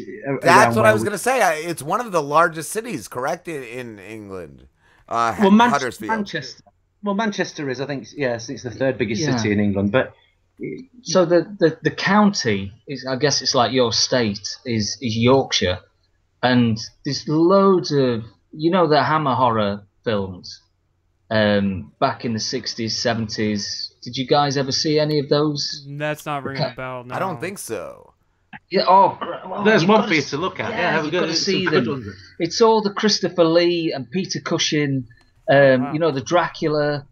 Oliver Reed as the werewolf, and you know, a lot of those films were shot in Yorkshire, and in fact, you know, American Werewolf in London. Yeah, you guys have seen that. So that's the shots where they're up on the moors, you know, and they meet some weird villagers, and they get bit by the werewolf there. Yeah. Oh, it's there. Wow. That's basically that's our playground. That's what we have. These really gothic moors. They're just really creepy. They're scary places to be at night, and so that's where we do a lot of our scenes at the moment, because we get it for free. You know. And I was gonna because I know you got to get permits sometimes to shoot certain places, right? Yeah, and that really does my head in. Is you get places over here, and it's like when we had loads of drone shots in Demon Eye. Oh, that's another cool thing to bring. Yeah, into the film.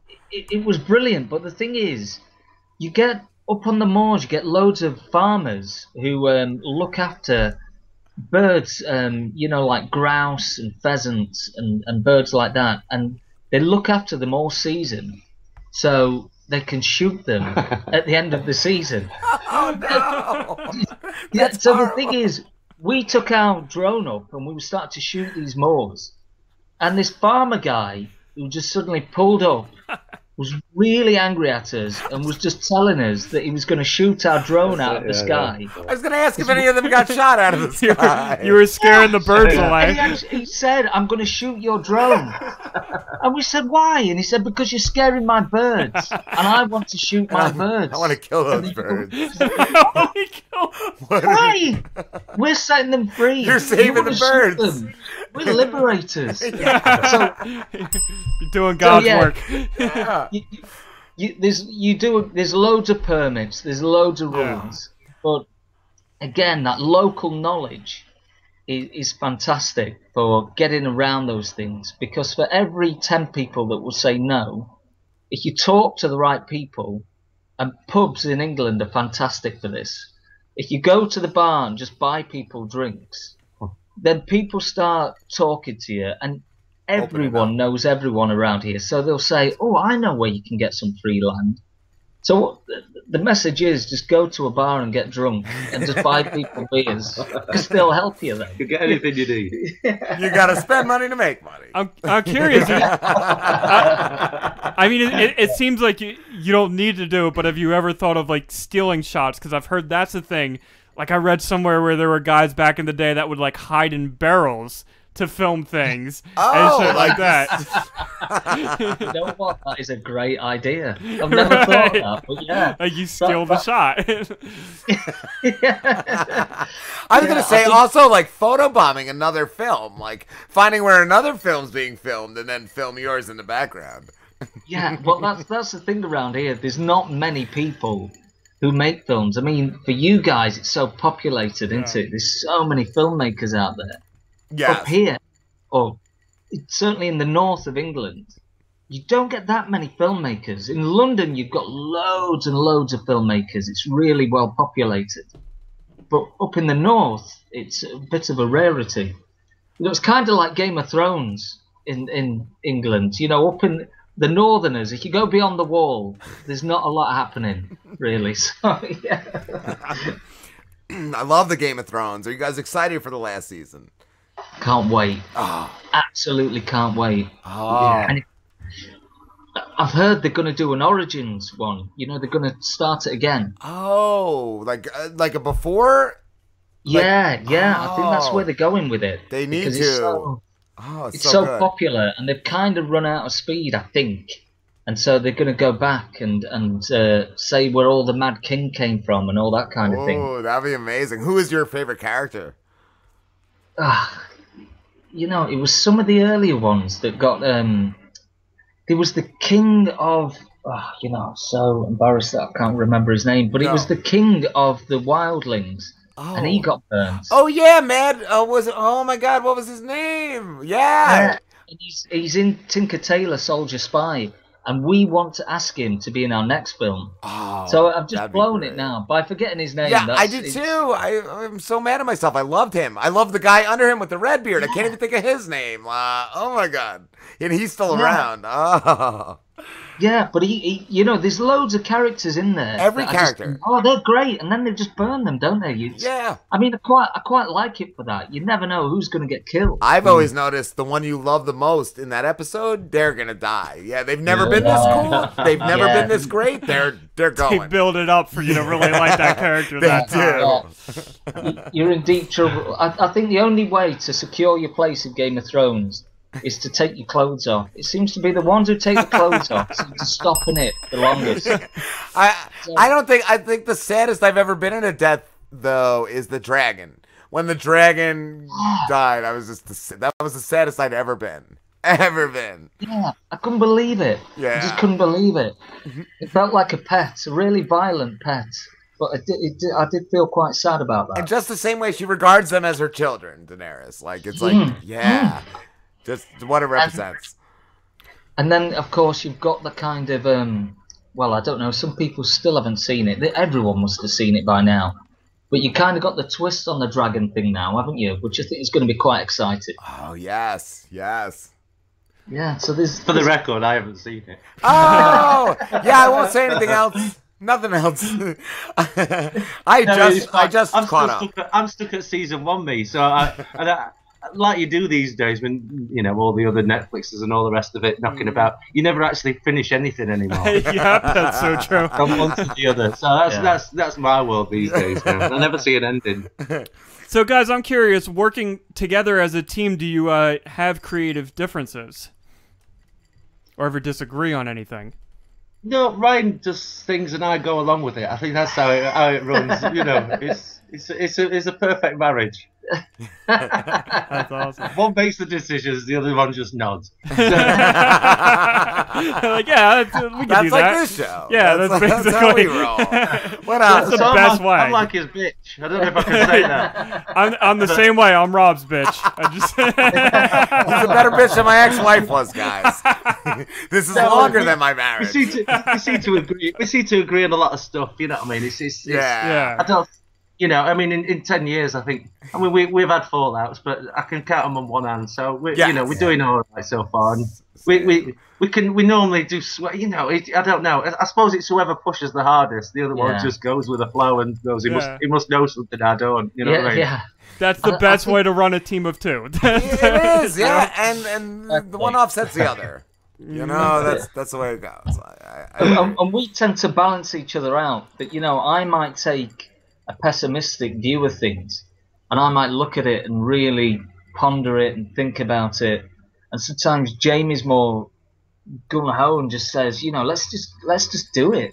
Let's just do it. And in between us, you know, one's totally optimistic, one's a bit pessimistic.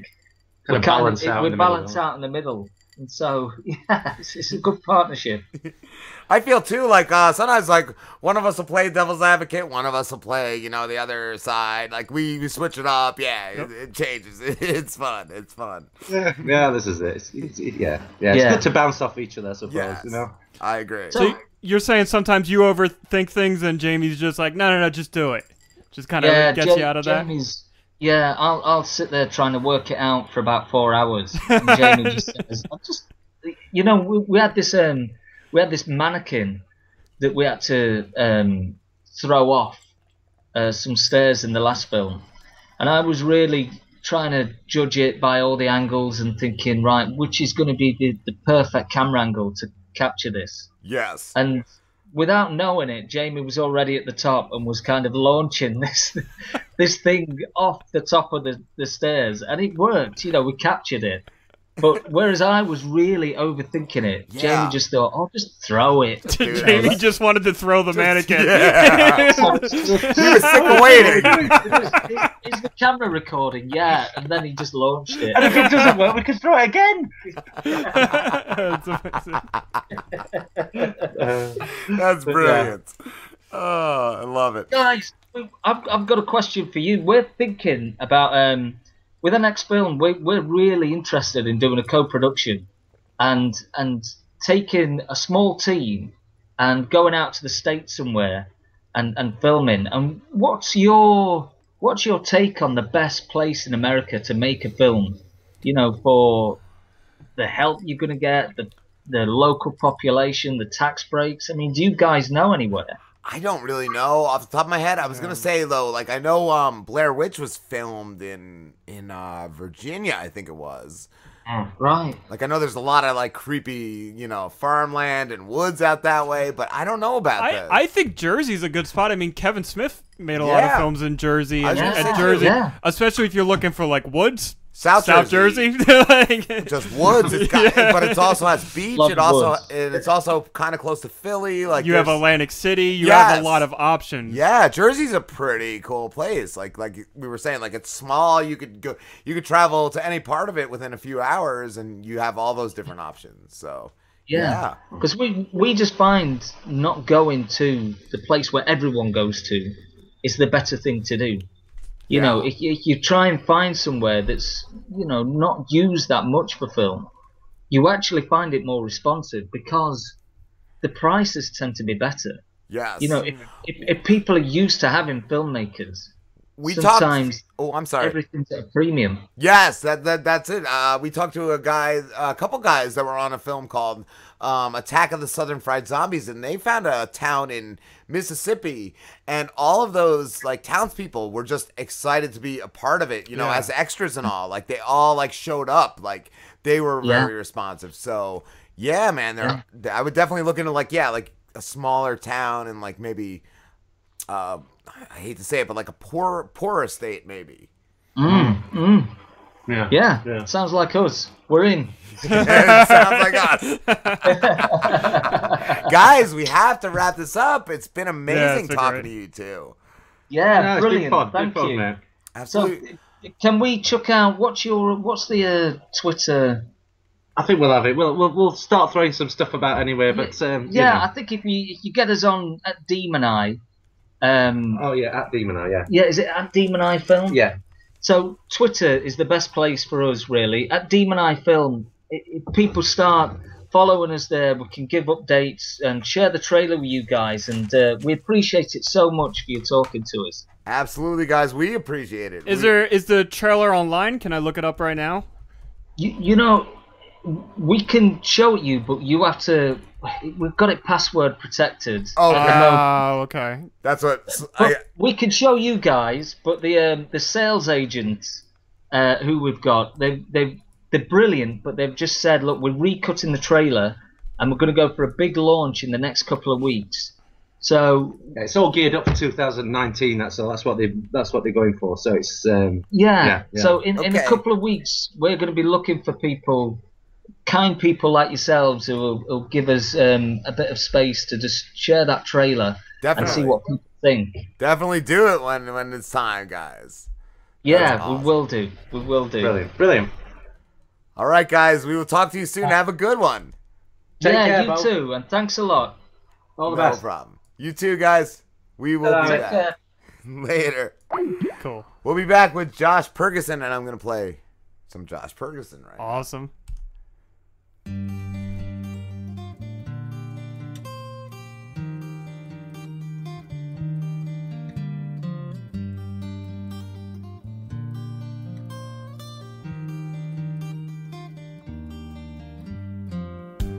You love me so 1968. Yeah. Throwing peace signs with the Flower Brigade. Yeah.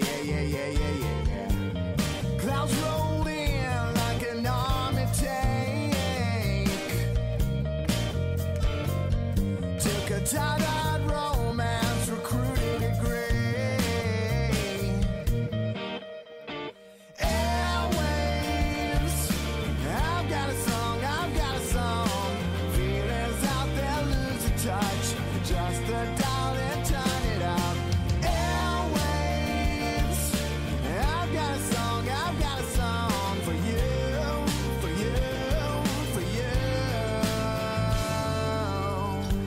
Old flame is so 1988. Yeah. Graffiti in the city haunts the revamped streets. Yeah. Forgotten scent of electric youth. Not relevant, but still prominent. Airwaves, I've got a song.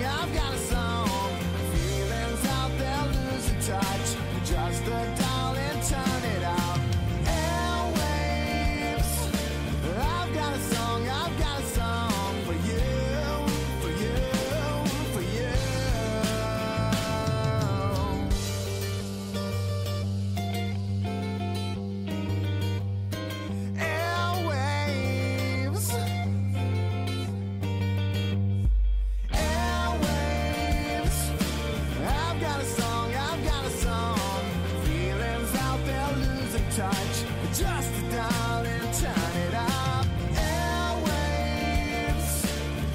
got a song, I've got a song for you, for you, for you. Airwaves, airwaves, airwaves. Feelings out there lose the touch. Just put down and turn it up.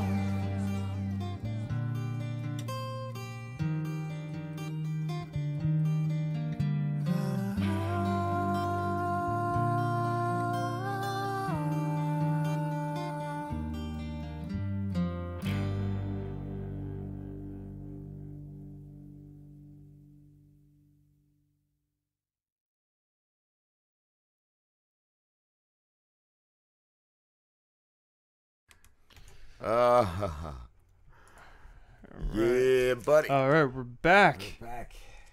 Waiting on the saddle. Josh. Is he calling us or do? I think so.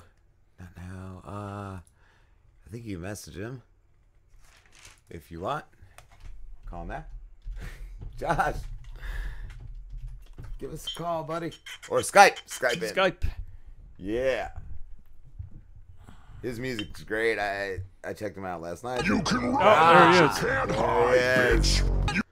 Rob and Slim Show. What's going on? Josh, how you doing, brother? I am doing fantastic. Just got done watching some Golden Girls, and I'm ready. I'm ready. Is that the pregame, Golden Girls? That's it. That's it. I gotta get a little Golden Girls in, and after that, little BR. I'm ready. I'm game for anything. Cool, cool. What? You were a singer-songwriter from Atlanta. How long have you been making music?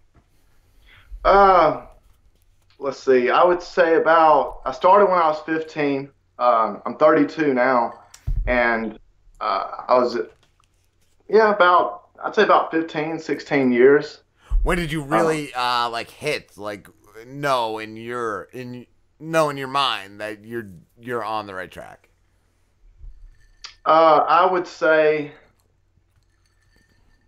about a year ago when I went solo, a little over a year ago. Before that, I was with a band called Thoughts Are Nuclear. Yes, I was going to ask if you were still with them because I saw that you had been with them. Different paths. I kind of collected the band with a bunch of metalheads, and which is nothing wrong with that. But what I was writing at the time, it was really hard to get everybody lined up on the same page, and everybody that came from thrash, super heavy metal, and the stuff that I was writing at the time kind of was more along the lines of Breaking Benjamin and stuff, and we did good for a minute, but in the end, it was a matter of different visions for where it was going to go, and unfortunately, it did, and we got to open for Adelita's Way right there at the end, and almost got to open for Sum 41, and it all went down the can right before whatever could have happened. That would have been amazing to say that, but it's always with a prefix that we almost got to open for Sum 41. What when you got radio play, was it with Thoughts Are Nuclear or was it with your own stuff? It was with both. Thoughts Are Nuclear. We got some airplay at the time. I think it was Radio 105.7, I believe. It was an alternative station, the predominant one here, and we got a couple of songs on there. When I went solo, the first song was called Closure, and I got it onto 99X, and also a country station. I don't know how that happened. I was gonna ask, you're not really country, like. That's my voice all day long. When I tell venues I don't really do country, they just kind of laugh, like, yeah. So. Get out of here! You gotta do country. My accent screams it. I love the shirt. I just noticed the Bob Ross shirt. I love it. Oh yeah. Nice. He came back strong about a year ago. I started seeing Bob Ross stuff everywhere. Because they put him on Netflix. Deadpool and stuff. Nice. Remember Deadpool 2, the little teaser trailer for Yes. it? I love some Bob Ross, and I'm like if I had to do something else, it would have. I mean, I don't know. I don't think I would have done as much with it as I have music, but I love movies. I grew up with like horror, and I grew up with a whole VHS tape in my parents' house of movies they had taped over when you could do that with 2 VCRs. Yes. Yeah. I think that's how I saw Poltergeist. That's how I saw Ghostbusters. Yes. Yeah. So good. Evil Dead, Ghostbusters, yeah, those were it. Texas Chainsaw Massacre, the original one, that gave me nightmares. Like so many. That and Stephen King's It, the TV miniseries. Yes. That was awesome. Such good stuff. Such good stuff. I saw you did a little acting with CJ Creech. I think he said it was a Walking Dead themed commercial. Oh yeah, that's it. And this was about, time flies, but yeah, I guess it's been about a year and a half now or something like that.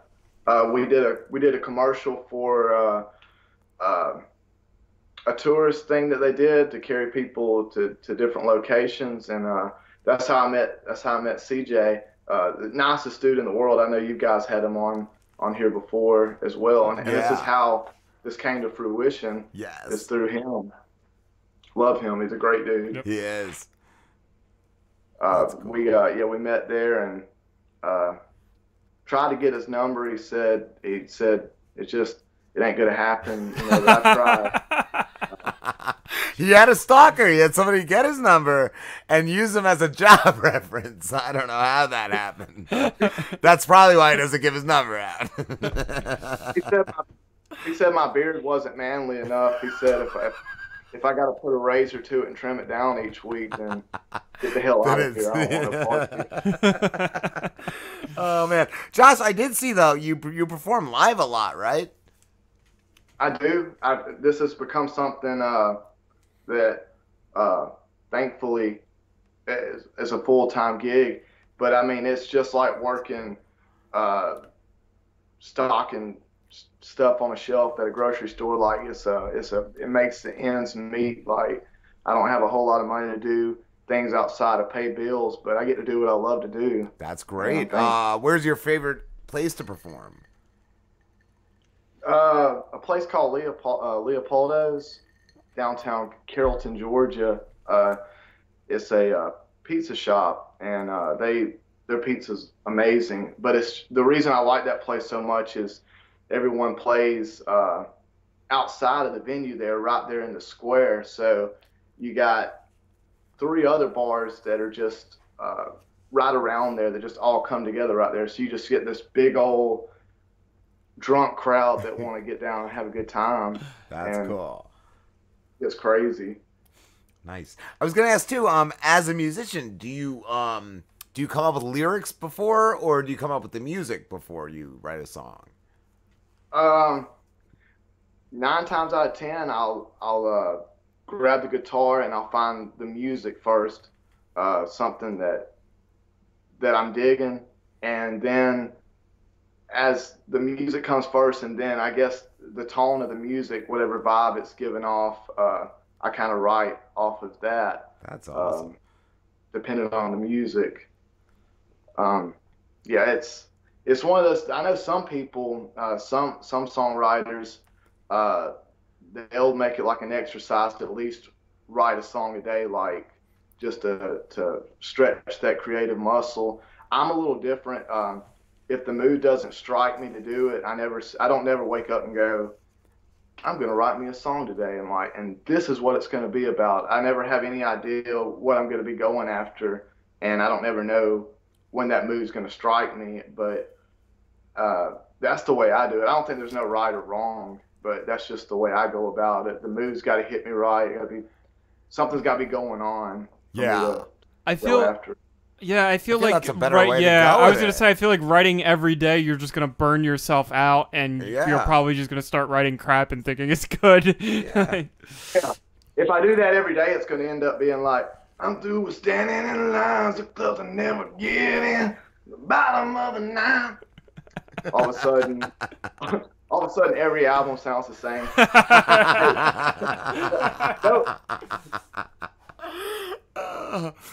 As a musician too, who has influenced you the most? I would definitely. This is a band that I grew up with. I love some Switchfoot. I just think he's a very great lyricist. The music can be weak at times and stuff, but just I'm a lyric guy, and as far as lyrics and stuff, Queens of the Stone Age, Red Hot Chili Peppers. I love the Cars. Tom Petty, and newer stuff too. Like the stuff now that's been inspiring me. There's a new band out called Dreamers. They're an indie band. I like them a lot. The Wombats. Just the list goes on. I'm all over the place with what I listen to. What I grew up with was, as far as teenager and stuff, I was all about Seether and Breaking Benjamin, 3 Days Grace, all of them. Kind of had a thing for the Darkness too, even though they were cheesy, but they knew they were cheesy.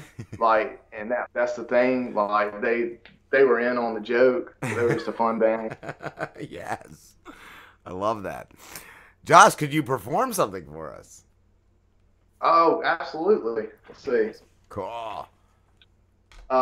Airways, what you were playing right before I came on, me and my buddy Charlie Hudgens, I call him a buddy. He's more of a brother. Me and him and the reason I call him a brother is because just like a brother, we've had our ups and downs, been super close and super distant, just like family. But I say all that to say we did a video for this song. It's going to be out Saturday. And even the song came out a year ago, so some people are going to be like, waiting a little late there, ain't you? But this song is still building steam today. Like, I released a single in July, and it did good. I got a good response off of it, but nothing ever really tops this song. This is the one everyone knows, and it continues to build. And I've had a few people go, you need to make like a legitimate video for that song. That's the one. And I was like, you know what, I'm gonna do it. And we went out this past weekend and we did like it's like a slasher almost. The concept of the video it's executed really well, and I think we avoided the cheese factor because it's very easy to go into cheese territory trying to do something like that, but we didn't take it too serious and we didn't get too goofy either. We tried to make it as realistic as possible without the dramatics, and I think it'll be cool. But yeah, shout out to Charlie Hudgens for filming that video for me. It's going to release Saturday, maybe Friday. Might just go ahead and put it out, but nice. Yeah, it's called Airwaves, and here it is.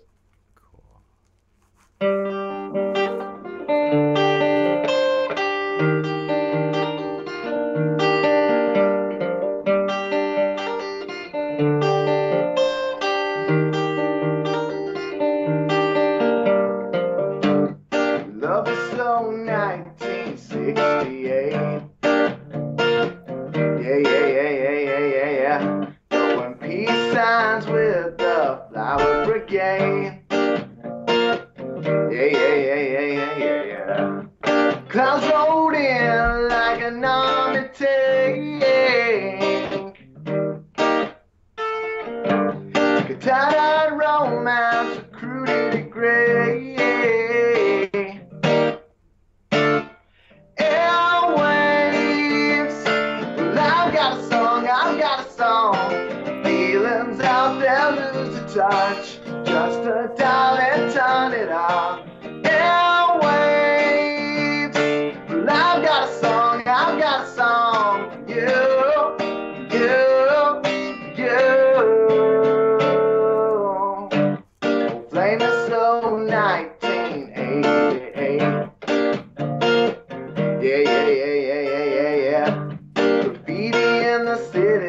the revamped streets. Yeah. But God is sent of electric youth. That red November still promenade. Airwaves. Well, I've got a song. Feelings out there lose touch. Just a dial and turn it up. Airwaves. Well, I've got a song. You.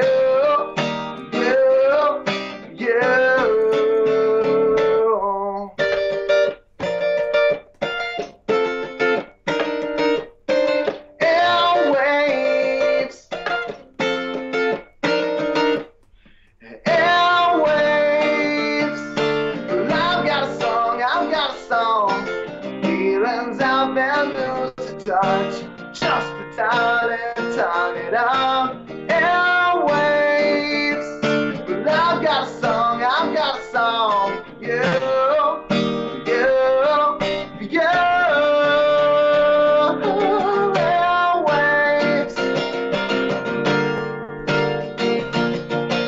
Airwaves.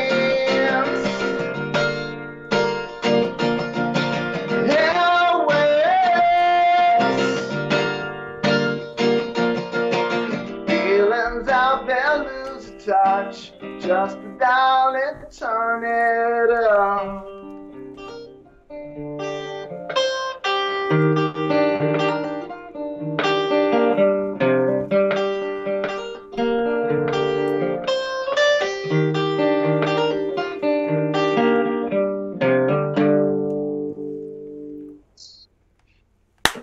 Wow, That was awesome. I man. love just the change up in the guitar on that song. Like, that's the first thing I noticed, and I admired because it's such a different change in the music when you start and then when it goes into the other parts. Like, it's amazing.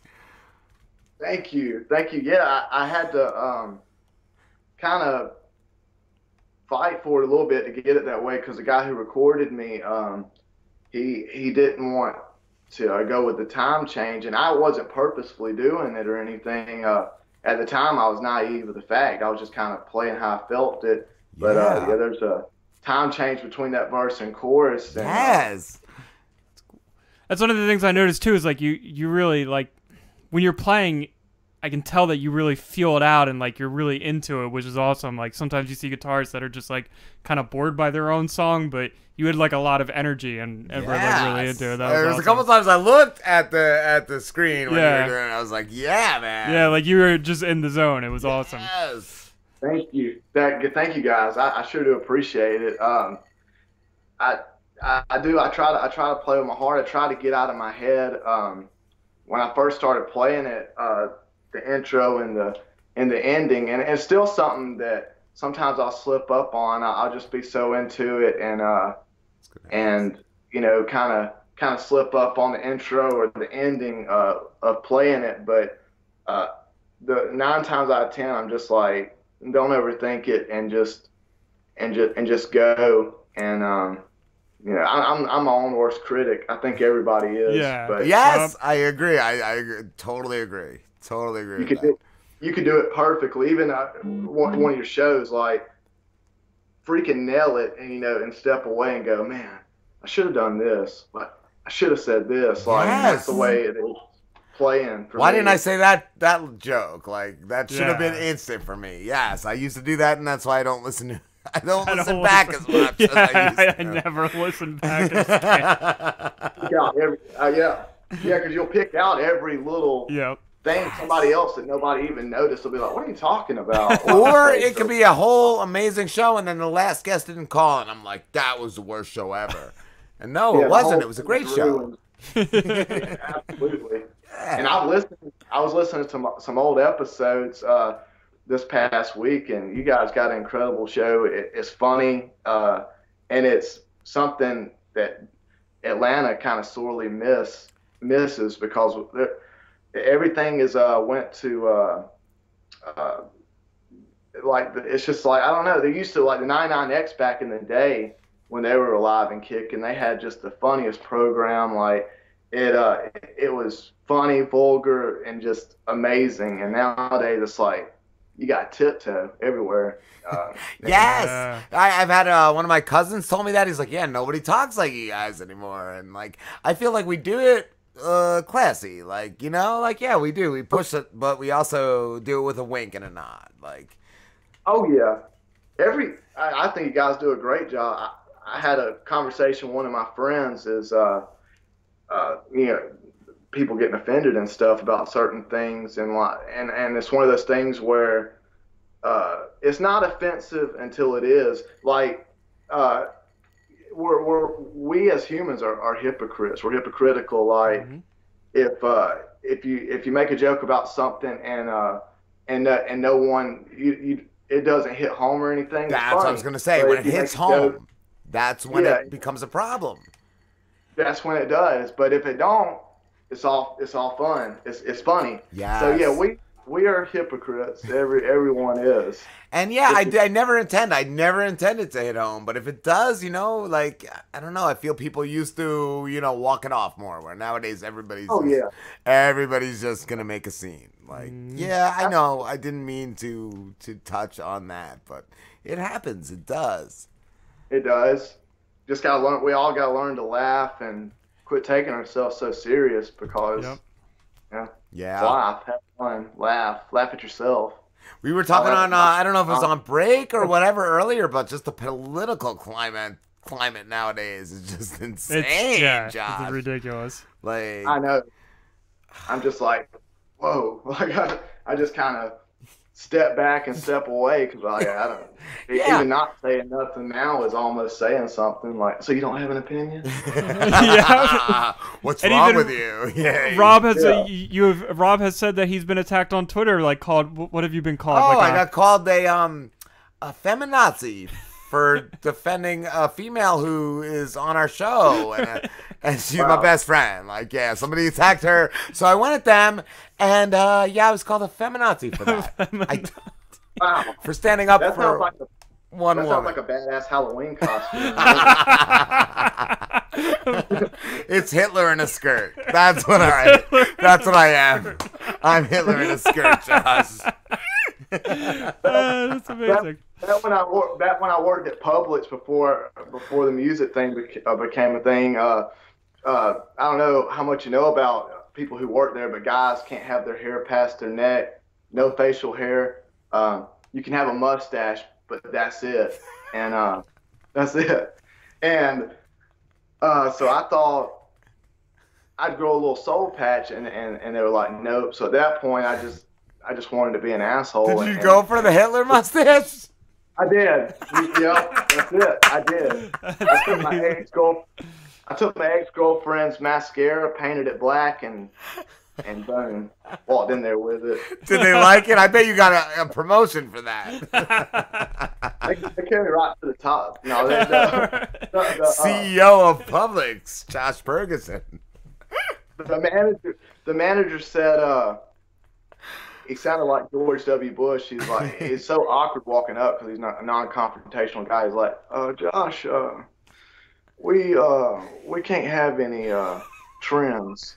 That's you can't have trims. I didn't know it was a trim, but yes, it was. It counts as a trim.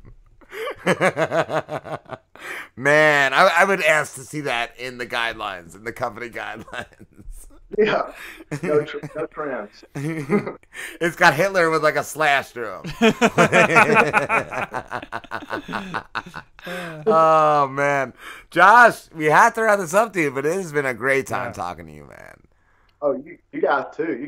I've had a blast. I honestly have. Cool. Thank you for having me. Thanks for coming on, dude. Thank you so much. I've had a good time. Where can everybody find you? Thank you. Facebook is facebook.com/Josh Ferguson official, and as far as YouTube, just youtube.com/Josh Ferguson, and got a bunch of videos and silly stuff up on there that they can find, and Last name's kind of hard to spell. It's Purgason. A lot of people think it's P-E-R, but Purgason. Awesome, dude. Thank you so much, Josh. Thank you, guys. Y'all have a great one. Great show tonight. You too, brother. Thank you. Thank you. Bye. Bye, Thank Josh. you, Josh. So cool. Yep. So cool. I'll play another Josh. I think it's more Josh. Yeah, it's on his what do I have this? What is this called? SoundCloud? No. Spotify. It's on his Spotify. All right. It is Yin to My Yang, and we will be back with Isaac Thorne. Yes.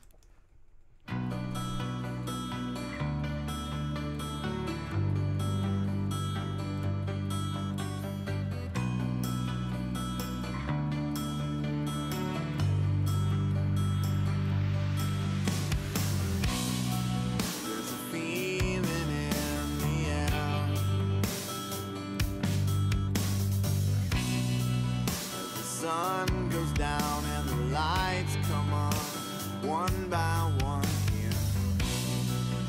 I've been walking around with my head down, waiting for a stranger's hand to lift my chin and say I'm here now. Wanna hug with no break, wanna catch with no strings.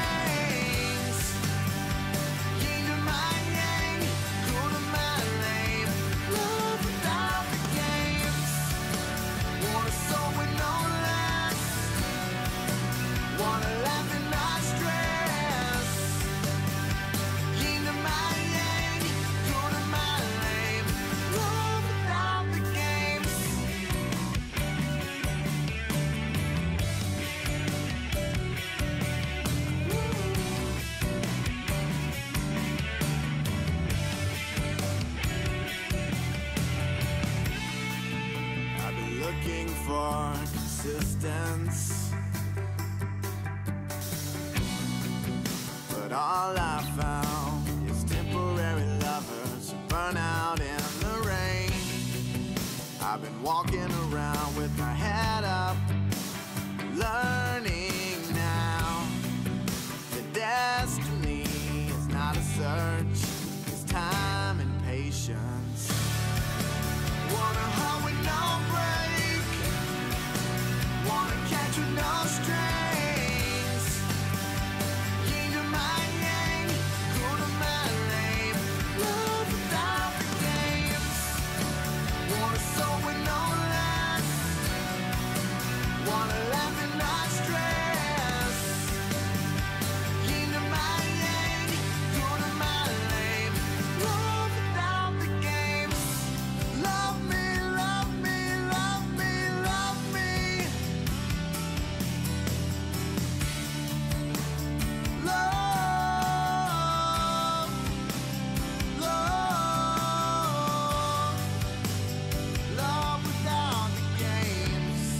I wanna hug with no break, wanna catch with no strings. Yin to my yang, cool to my lame. Love without the games. Wanna hug with no break, wanna catch with no strings. Yin to my yang, cool to my lame. Love without the games. Wanna soul with no lust, wanna laugh and not stress. Yin to my yang, cool to my lame. Love without the games.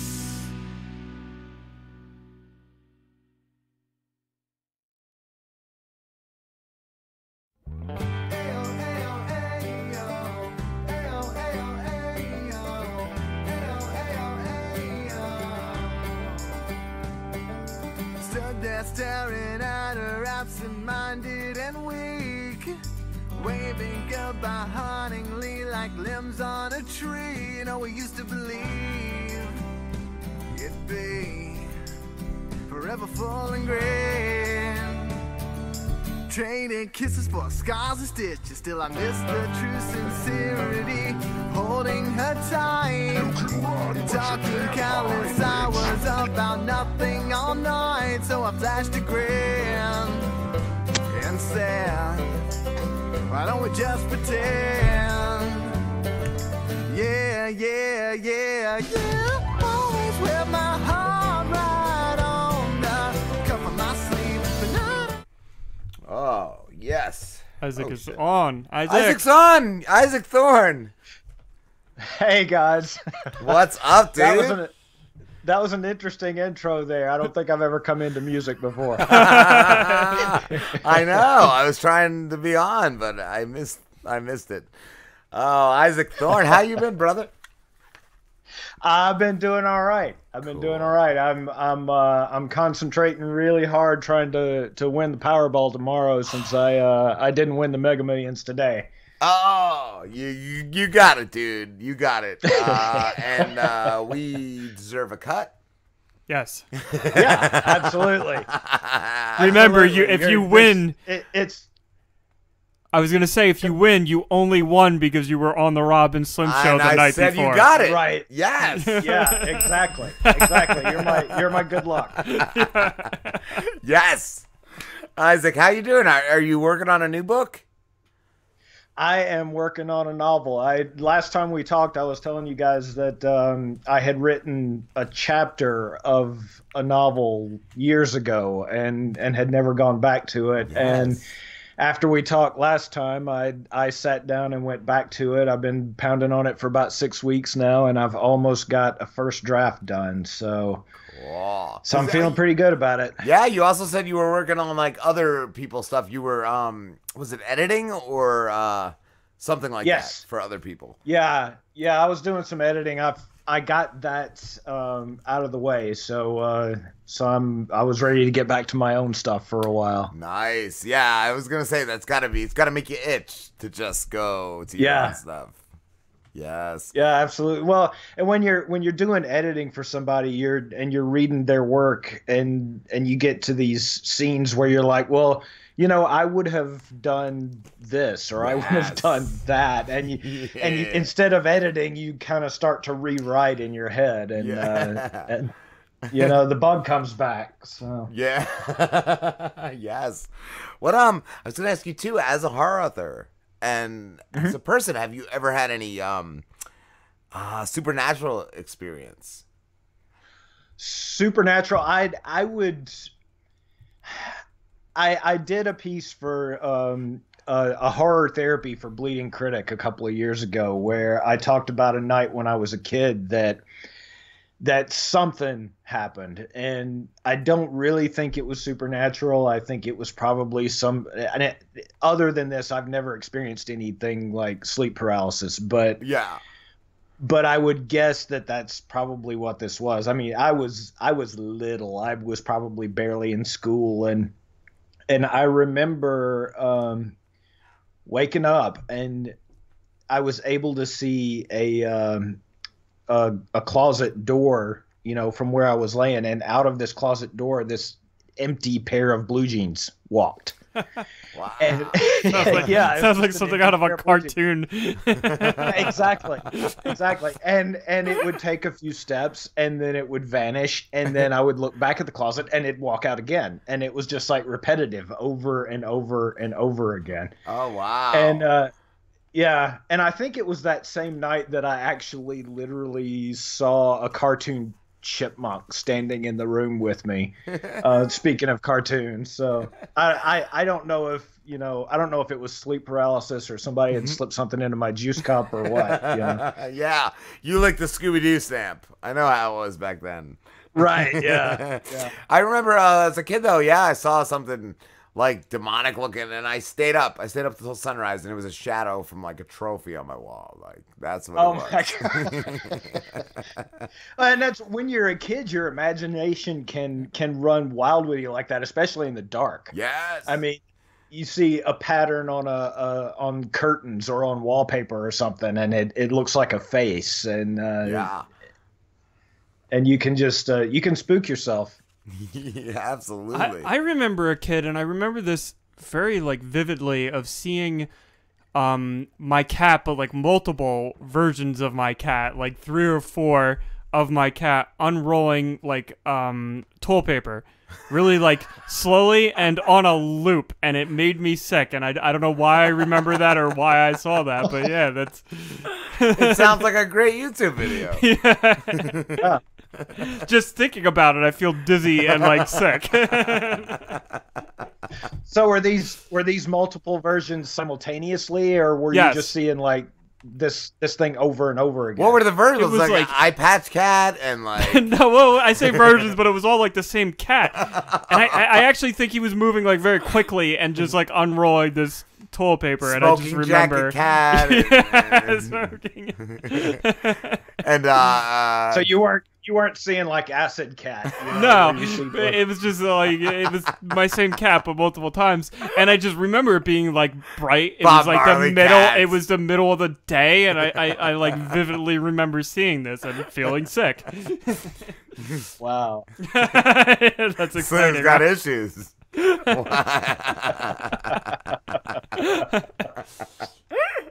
Wow, that's all I got. Well, say. and then actually, my sister had a whole week where she was seeing shit. Like she would see like floating heads, and she would just start fucking screaming. Like she told us later she would see like 3 or 4 heads, and it turned out she had like 100. 100 degrees fever or whatever. Like it was bad. Yeah. I don't know. People with urinary tract infections see weird shit like Really? that. I've heard that. I've heard when elderly, when people get almost like senile, they don't know they have one, and they see shit like that.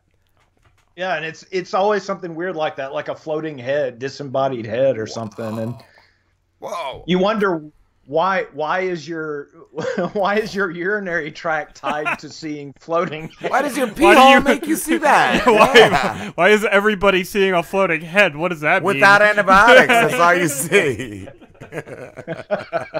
Give me some Cipro. I don't want to see this shit anymore. We're really just surrounded by floating heads, and That's you what it only is. see them when you only have a see 'em urinary tract infection. when it burns. Yeah, that's it. The UTI opens the portal. Great floating head dimension. Disqualified. Show me what you got. Good job. Wow. I can't follow that.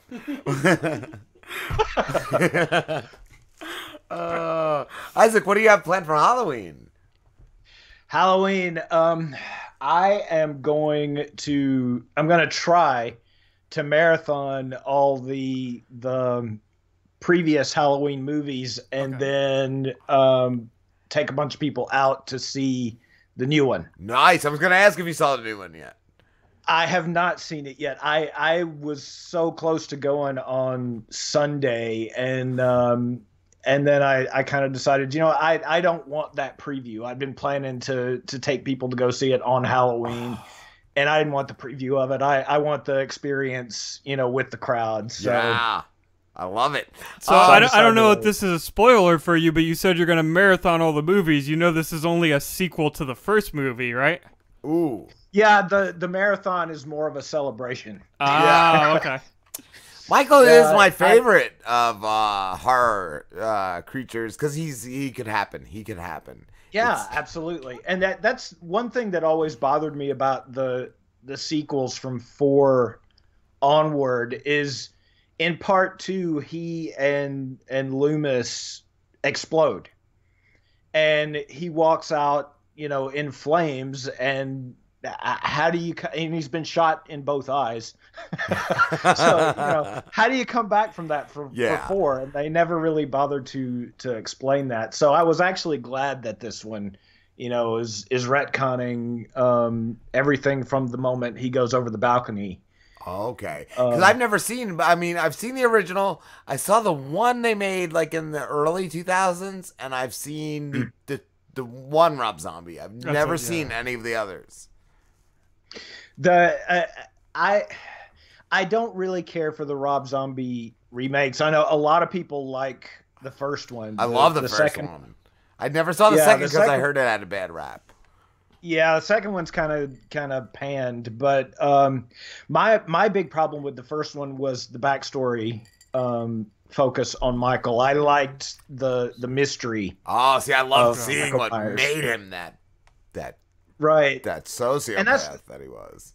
Yeah, that's the difference. I mean, there you have the people who enjoy sympathizing with Michael. Yeah. From Rob Zombie version, and then there's the people like me who don't really want to sympathize with him. They want the monster. Yeah. You know, wholly. So I kind of felt the same way about, was it Rob Zombie who did the Freddy one too, the Nightmare on Elm Street? Did he do? No, who I did don't that? think he did that, but I did. I love the Freddy. I love the Freddy I don't know. I remake. feel the same way that Isaac feels because they gave him a backstory I and went didn't deeper into the enjoy that, character. though. and Yeah, I see- like just him being a monster. Wow. See, no, I loved it. I loved you seeing that he was a creep. He was a fucking pedophile, and they burned him alive. Like, I loved it. Fuck. yeah, well, and at least you didn't sympathize with Freddy. No, With no. his I was like, backstory. I want to fucking burn this guy. I want to fucking, I want to be in that burning Freddy group. I also have a story. I don't know if you're a taker, Isaac, but I feel this could go anywhere. I feel like there's a guy named Slim who has a roommate who watches him work out. I knew that was gonna get brought up at some point. And his name might be like Sleepy Lucas. I don't know. It could be. You could change the name, but I hope he's not on break at work and watching this. I was watching you, Slim. You do a great Sleepy Lucas. He does. impression, by the way. It was very odd, Isaac. I was working out with my cousin. We were doing P90X. Last like week, right? Yeah, it was like an hour-long workout. Doing what did we do? I forget what day it was. It might have been like chest and back. And he was just standing in the corner, just watching us the entire time. Oh, it wasn't even on the couch. He was no, just he was standing in standing. the He was corner? standing right here, right in front of his door, just not watching the TV, like watching us. And I'm just like trying to ignore that he's there. I would have shit And my I didn't. ass a little. After he left, like my cousin didn't bring it up, so I was like, all right, I guess it's no big deal, like whatever. And then the next day, we're working out, and my cousin goes, "Hey, where's Lucas?" And I was like, "He's working," and he's like, "Why was he just watching Oh, us?" I was gonna say, why yesterday?" isn't he? I like when he watches. Oh my god, I no, do dude. it a little harder It was- when he watches. But then like later in the week, like me and Sleepy Lucas we are friends. We went out for lunch, and he did. Why don't you work out, He did express interest in trying P90X. Ah. So maybe he was watching to kind of understand. Watching to jerk off, to watch, to understand, to work out. We get it, Sleepy Lucas. You're complex. I can understand the creep factor there, though. I can understand that. Very weird. Yeah, you don't Yeah. want somebody just watching you while you're working It's socially out. wrong. That happened to me in a hotel gym once. I run, and when I'm traveling, I use the treadmills in the hotel fitness centers, and I was running on this one, and there was a mirror in front of me so I could see what was behind me. Yes. And I happened to look up in this mirror at one point, and there was this woman standing outside the door. It was a glass door, standing outside the door, just watching me run. And I was looking at her, she was looking at me, and it just went on and on and on. And, I didn't know whether to stop and leave or what do you do? Right? You wave or go fast. You just ignore that she's watching and just keep doing what you're doing. Yep, this isn't happening. That's what I did. This isn't real. It's just a dream. Oh shit, Isaac, could you read us something?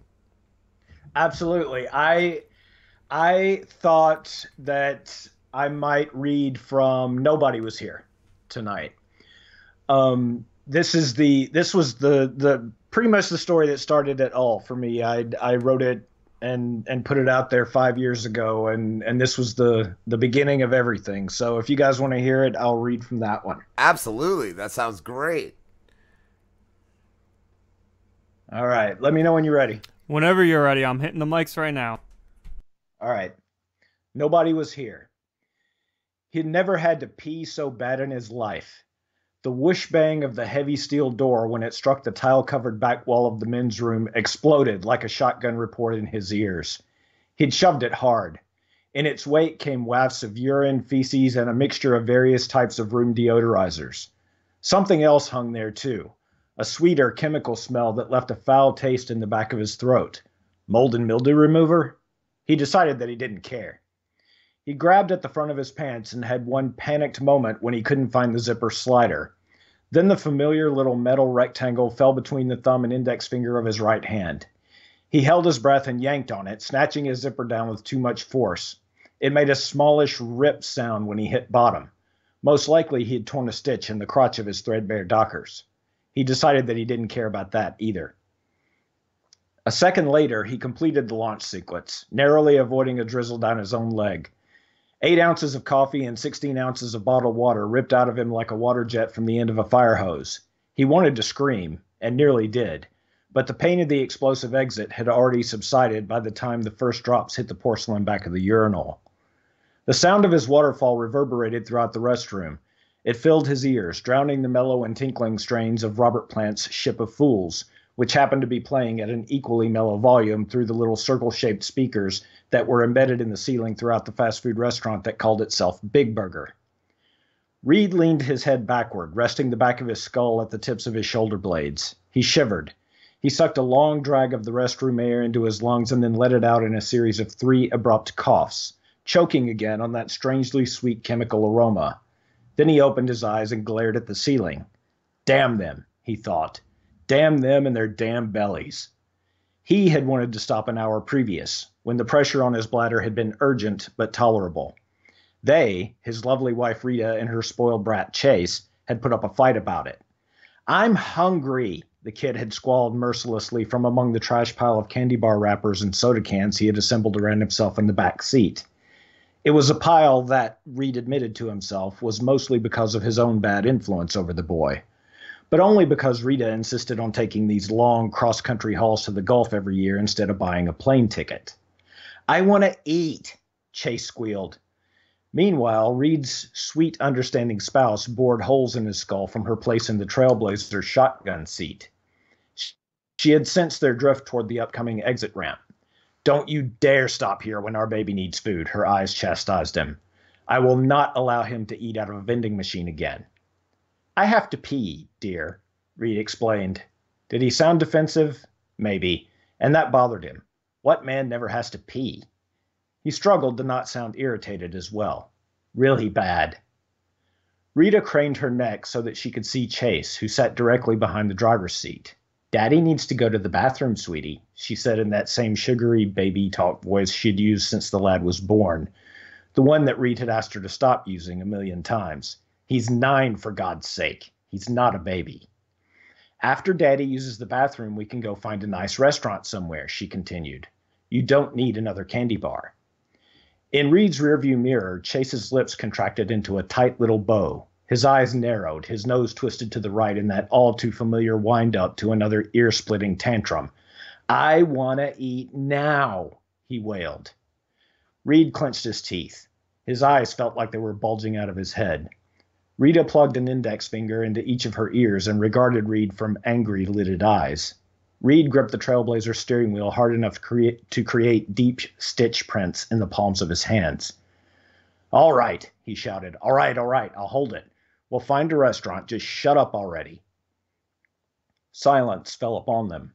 Reed's face felt hot. A prickly sensation crawled down the back of his neck, and he shivered a little in spite of his boiling blood. He glanced at Rita, who gaped back at him with her arms knitted tightly beneath her breasts, her eyes wide and hurt. He felt a spark of shame struggling to ignite within his heart and squashed it. She rarely smiled at him anymore anyway. Why should he feel ashamed? Just because she thinks he should. Behind him, he could hear Chase sniffling, but could no longer see him in the rearview mirror, which meant that the boy had ducked his head in that sulking way a child does when a scolding parent finally snaps and says something traumatizing or otherwise life-altering. For that, he supposed he should choose to allow that guilty spark to kindle and burn him a little, but he didn't. An hour later, the Big Burger emblem on one of those blue interstate signs floated into his vision. His need to go immediately became 1,000 times more urgent. He veered onto the exit ramp. Rita, who'd been riding with her arms folded, her eyes closed, and her chin resting against her clavicle, suddenly snapped awake. A second blue sign with a second Big Burger icon, this one paired with a thick white arrow that pointed to the left, sped by them. From his peripheral vision, Reed could see Rita glaring at him, her nose twitching. "Big Burger?" she snapped. "Really?" He silently vowed not to shout at her. "Honey, I really have to go. This is the best we can do." He glanced at her and managed a wry smile. "Hey, at least it's not a Snickers joint, right?" Rita did not appear to get the joke. She folded her arms on her abdomen and shook her head in that annoying, patronizing way she had. It was a shaming gesture that Chase had learned to imitate at an early age. There you go, folks. There was the main reason the boy had no respect for him. His mother didn't. "Right," he answered himself. It came out as a hoarse grunt. He had swung the Trailblazer into a handicapped parking space and leapt out, barely managing to snatch the key from the ignition before his feet hit the pavement. He had not bothered to wait for Rita, whom he could barely hear above the sound of his own running feet as she attempted to wake Chase from another sugar-induced stupor. Damn them, he thought again. Damn them and their bellies. The remaining few drops of his morning beverages splashed with a poit sound into the yellow-tinted water pooled at the bottom of the urinal. Reed sighed. He waited for a few more seconds, squeezing and then relaxing his bladder to ensure that every drop was gone. Blessed relief washed over him. For an instant after, the warm and sensual aroma of Big Burger fries penetrated and overpowered the reek of the men's room. His stomach rumbled in response, reminding him that he hadn't eaten anything since breakfast. This was as good a time as any for a lunch break, he supposed, especially since Chase was going to eat. Then again, a nice big glob of a BB lunch would require an equally hulking portion of carbonated water and flavoring to wash it down, and that would naturally lead to another intense need to release somewhere down the line, probably at a time that was least convenient for Her Majesty and most wine-inducing for His Highness. "Maybe I'll skip it then," he mumbled to the restroom wall. "Rather be hungry than have to deal with that." From elsewhere in the restroom came a low, drawn-out reply. "Deal with what, dude?" Reed started. The sudden movement managed to shake out one more drop of urine before he closed everything up and reached for his fly slider, which was now buried in the folds of fabric at the very bottom of the crotch of his Dockers. He worked the slider out of the fabric and gave it a quick tug. The zipper would not budge. Shit! A burst of laughter sounded from behind the chocolate-brown wall of the men's room's single stall, which stood just to the right of Reed's urinal. Suddenly, the salted fries aroma was again replaced by the stench of bleach and urinal cakes. Reed gagged and placed a steadying hand against the exterior stall wall. He gave up attempting to zip his fly. Whatever. It's not like anybody's going to notice a balding, pudgy 40-something on a grueling family road trip and say, I think I'll check out his package. And used his free hand to flush the urinal. Whoosh! The voice in the stall echoed playfully. Reed squared his shoulders. He swallowed against the urge to retch and summoned his authoritative voice, the one that used to work on Chase before Rita had managed to strip away any sense of instinctual respect the boy might have had for his father. "Who's there?" No answer. "I said, who's there?" Laughter again, then, "Nobody, dude. Nobody." The last syllable came out in a snake-like hiss. It didn't bounce off the restroom tile so much as it crawled, like the rotten black fingers of a reanimated corpse clawing its way out of chilly October earth. It slithered into Reed's ear, all the way down to the canal, and stabbed at his limbic system with bony, ragged fingernails. Next came the thick clunk of the stall door's lock bolt sliding out of its keeper, followed closely by the creak and groan of door hinges in sore need of a good dousing of WD-40. Finally, a series of slaps beat a leisurely measure against the restroom's ceramic tile floor. It was the sound of a man walking, in cowboy boots perhaps, or maybe a pair of ringtips. Damn his fly, his hunger, his newly emptied bladder, and the accusatory sign on the wall reminding him to use good hygiene and thoroughly wash his hands. Suddenly, all Reed Reese wanted to do was run. The end. Wow. That's Super awesome good, because everyone can relate to that. I was yes, thinking, like, that's what I was gonna say. Like, yeah, it's, just you when already pee so feel hard, a it little, hurts. and you also feel a little. At least I feel a little anxious when I'm taking a piss in a public place, like Yeah. all the time. I so. try to make sure, nobody's gonna be able to be around. Absolutely. And in men's rooms, it's particularly anxiety inducing because a lot of them have the urinals there, just out in the open, no dividers between them or anything like that. So I've been at concerts where I'm waiting for a stall, like, because I don't want to be next to anyone else. Absolutely. I remember one time just not really thinking. I was at a movie theater and I took, and this is the worst thing, you never do this when there's 3 urinals, you don't take the middle one. And I did, and watched every single guy that came in went into a fucking closed off toilet instead of standing next to me. And Slim never to came piss. so hard in his life. But you instinctively, like, if there's a guy pissing, Yeah. you try to space yourself. You never be the middle, Slim. Come on. Absolutely. It's urinal etiquette, man. Yeah. Isaac, thank you so much. We have to wrap this up, dude. I can't believe it went so fast. Absolutely. You are a time twister, Yes, Isaac. he's a time manipulator. Where can everybody find you? You can find me on Twitter at Isaac R. Thorne, and that's Thorne with an E. At my website, isaacthorne.com. Facebook and Instagram is also Isaac R. Thorne. Awesome. Thank you for tolerating us for so many years. Yeah, he's been hey, been a I champion. I love it. I listen to you guys every week. That's Thank awesome. you, brother. Thank I know. you. I always enjoy it when I see that you tweeted that you're listening. Like that always makes me feel like I'm in a urinal. In the middle. Just anxious and uncomfortable. No, thank you, Isaac.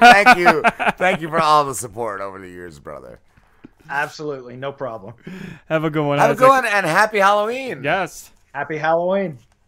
See you, Isaac. Cool. Oh, we'll be back. We won't. No, we won't. The Johns. John and John will. The Johns will be here. Yes.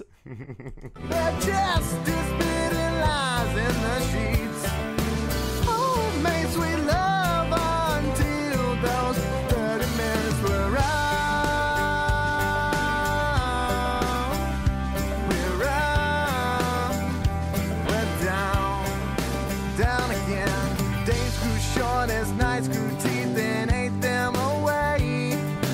Melancholy echoed all the stale memories of what you meant to me. Way back when we missed something. Traded last full paragraphs of all the things I hate of us. It's more than a page, but I still don't think that list could top our lost chemistry. Oh, we had a fire. Still wish we could just cease fire. Drop our guns for a little while. Always with my heart right on the cuff of my sleeve. But not on the chest, just spitting lies in the sheets. Oh, it made sweet love until those 30 minutes were out.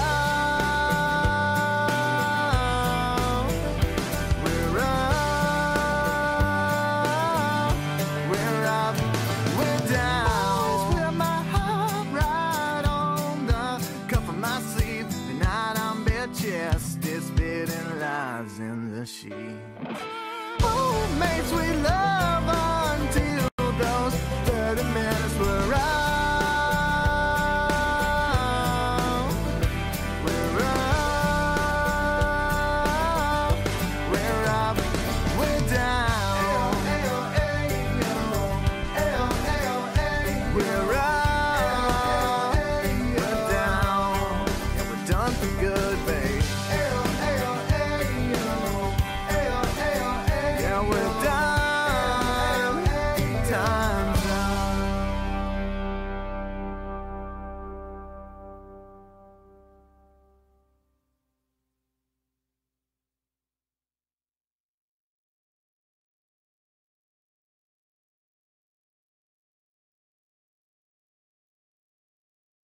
Hey, are you taking the tissue test? Yep. And my teeth are yellow. Clearly my whitening toothpaste is not cutting it. Time for white strips. Whitening toothpaste only works on the surface, but Crest 3D White Strips safely work below the enamel surface to whiten 25 times better than a leading whitening toothpaste. Hey, nice smile. Thanks. I crushed the tissue test. Yeah, you did.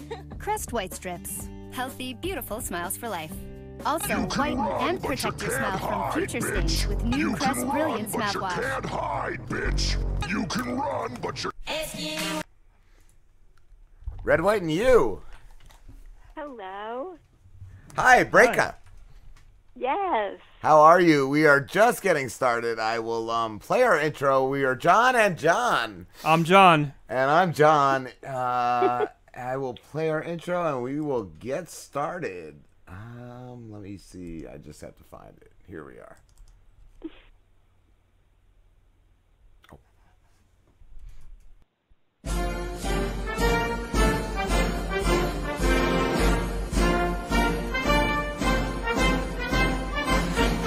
What do you get when a staunch Republican and a left-wing liberal work through their differences and do a podcast? You get Red, White, and You with John and John.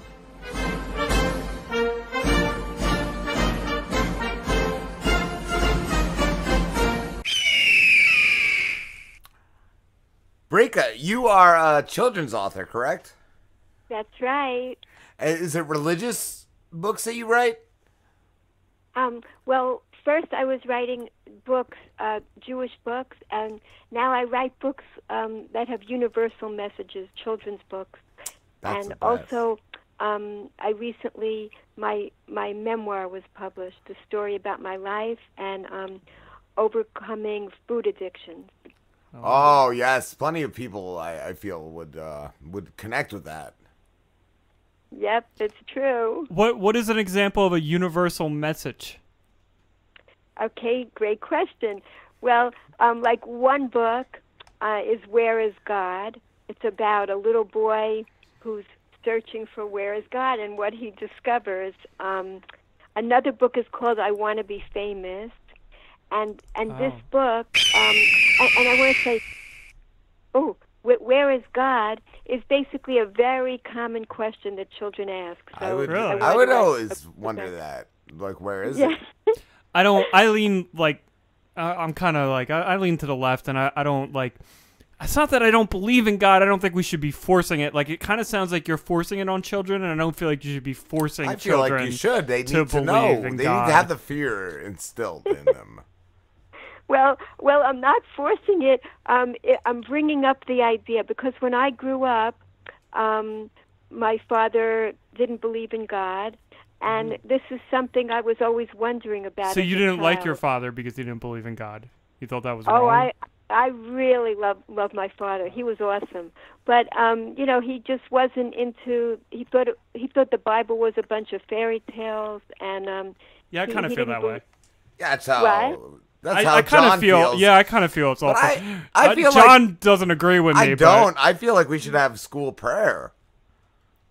right, different views on this. Well, Different strokes for different folks. I think that I think it's fantastic that you guys are doing this. Like with your different views, this is amazing. I just think I'm writing the kind of books I wished I had as a child, which bring up these questions, and I think it's a wonderful thing because children just think about this kind of thing a lot. They do. They wonder about that. it. They ask that kind of stuff. What was that? They ask that kind of stuff. They always wonder.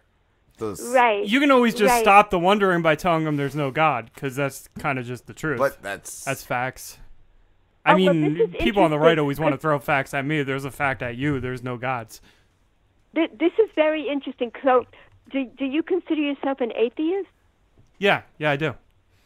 Because, like, I when I started learning about Judaism, there was this rabbi that really blew my mind. He really opened up my way of thinking. And he would say, if he met someone that called themselves an atheist, he would go, wow, I never met an atheist, because it's like really exciting to meet someone that knows there's no God in the world. I agree. Are you I feel insulting me? in Are God you we telling me trust. God bless America. You're just saying I'm lesser than everyone else. He's is like- what that sounds like. Yes, I No, agree. no, it's like Tea break. it's like really interesting to meet a person that knows there's no God. Like, how do you know? That's just the that there's truth. no How do you God? know so much, John? Because it's on the internet.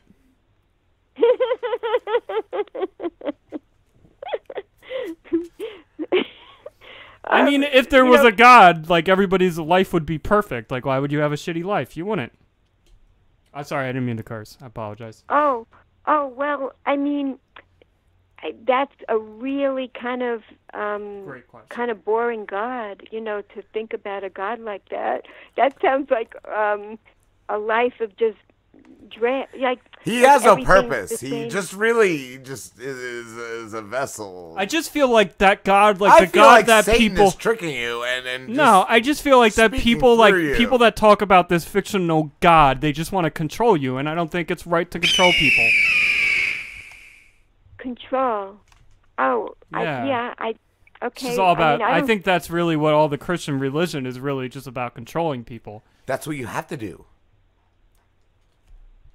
Oh, you mean you have to do that because otherwise people will be evil? Is You that have to what you mean? control people, or else they're gonna think. Yeah, They're no, gonna you think like shouldn't. this People guy. need to be free. Just you like shouldn't John the control Baptist anybody. was John. He spells his name without an H. I feel like he's trying to. I don't know remove why you're something from always himself. insulting me Like for the he's- way I spell my name. Like Like that transsexuals. really. Like you've removed the H from your name, just like removing an Adam's apple. First which of is all, Adam my parents gave me that name. ate of the apple because of Eve sinning. Women are evil. That is sexist as hell. It's biblical. Do you understand that, John? You understand what hell is? I'm sure you do, because that's biblical. Yes, and I'm not going there. Wait, you're going because to I've been hell baptized because on you're a God's fucking racist? peep. You're You- homophobic? It's the way of the Lord. Our Lord. Sexist? Can you believe this guy? Are you guys joking? I don't know if this is for real or you're joking. I can't tell. But well, I'll just keep talking. Yes, okay. that's what I So expected. another children's book I wrote is called "I Want to Be Famous," and this book is about a child who is just like seeking acclamation from outside of himself, Or like and- Corey Haim. I still kind of feel like you're going back to the God thing, like you're trying to push religion on people. Okay, so push religion on people. I mean, I am introducing the concepts. I don't Pushing. see it as pushing You just because plant the seeds. if I write the book, they don't have to read the book. I mean, it's making it available. But you Because do want people to read it, though, right? And you are trying to achieve something with the book. Yeah, right. I am trying to open minds to this idea. Force I'm kids not into pushing- believing into God. No, you just plant the seeds, John. Right. I'm planting Johnny these Appleseed. seeds. You know I don't like that. I would have liked to have known about these ideas when I was a child, and I didn't. So I'm You're just- offering these ideas. So do you think you're your doing God's do you think your childhood would have been different if you knew these things? Well, I had a really great childhood, but later Oh, so on, it was fine without God. Pony rides and rainbows. Yeah, but later on in my teenage years, that's when the problem started and the eating disorders, which I. John is my- a chronic masturbator. He never This brings is true. this up, but he Um, I know. I've seen some of his. Can we not talk about that? That's personal. I told you that like when it was just you and I hanging out. I like didn't. this is why I never trust a conservative. I don't know why I'm friends with one. Oh, luckily I didn't even hear what he said, so don't worry about that. You're Okay. a lucky So, gal. so the idea of I want to be famous is that basically he learns after he becomes famous for a short time that it doesn't last that long, and I mean usually, and that to shine from within, to have the spotlight shining from within. Yes. That can last forever. Fame So never it's- lasts. It only fades. What? Well, I don't think there should. You have to put it inside you, John. That's rude, and I don't For think it to last. I really don't think there would- should be I would any. think I don't think. left-wing would I'm sorry. I'm understand trying to that. talk, John. I don't like it when you're interrupting me. What I was trying to say is I really don't think there should be any person who's famous. I think we should all be famous because that's the point of equality. We should all be on the same level. So we really should like try to stop people from That's becoming socialism. famous. No, it's not. That's Yes, equality. if Well, it everyone's is. equal, It is, but socialism. Nobody shines. Nobody shines in socialism. No, everybody shines in socialism. That's the point. We're all equal. We all shine together.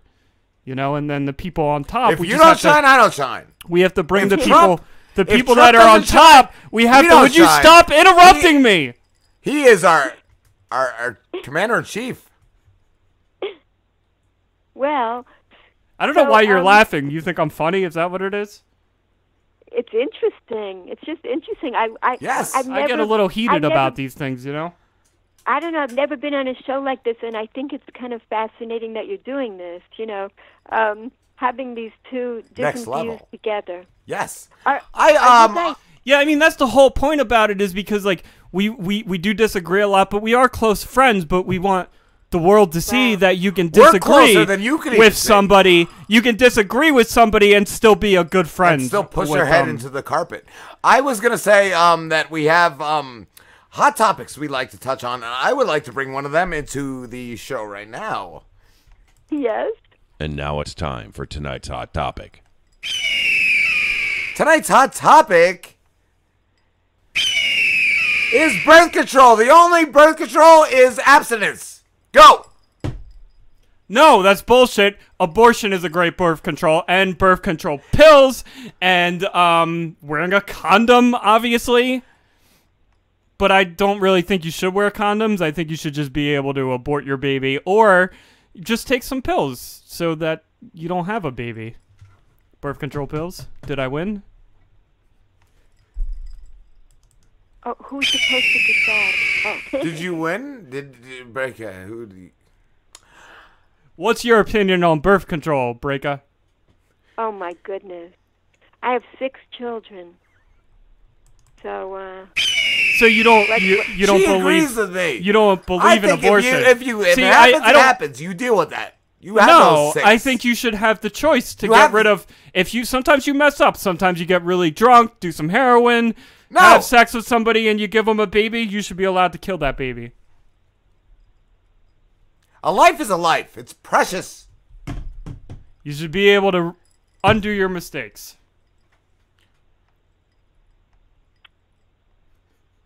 You know, we believe that under certain circumstances, abortion is necessary. It is. He's saying. I'm not.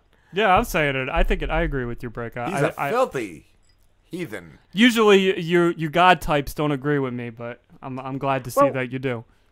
Like, what do you think? I want to ask you, John, the conservative, if the mother's life is in danger, is abortion needed? Never. Never. You never. That mother's never in So danger. you're just saying you will let the mother die? A Like, mother's how is instinct that? is to have a That's baby. messed up. You're a killer. A mother is a loving mother. No You're matter a what. racist. You're a sexist. She's not in danger. If she's A in danger, homophobe she should and have a never killer. got pregnant. Her body wouldn't allow her to get pregnant if she couldn't handle it. That's bullshit. Some people don't You're know if they're not bullshit. going to be able to handle it. They can always handle it. You're a murderer. I'm a conservative. Murderer. A conservative. Red rum. USA stands for us, asshole.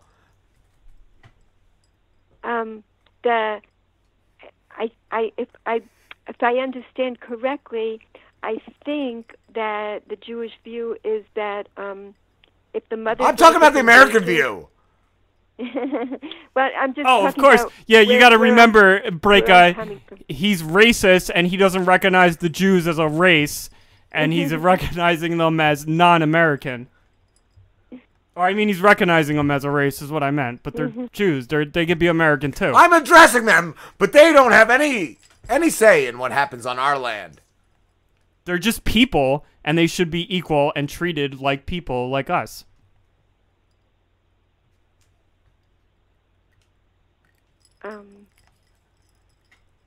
So, okay.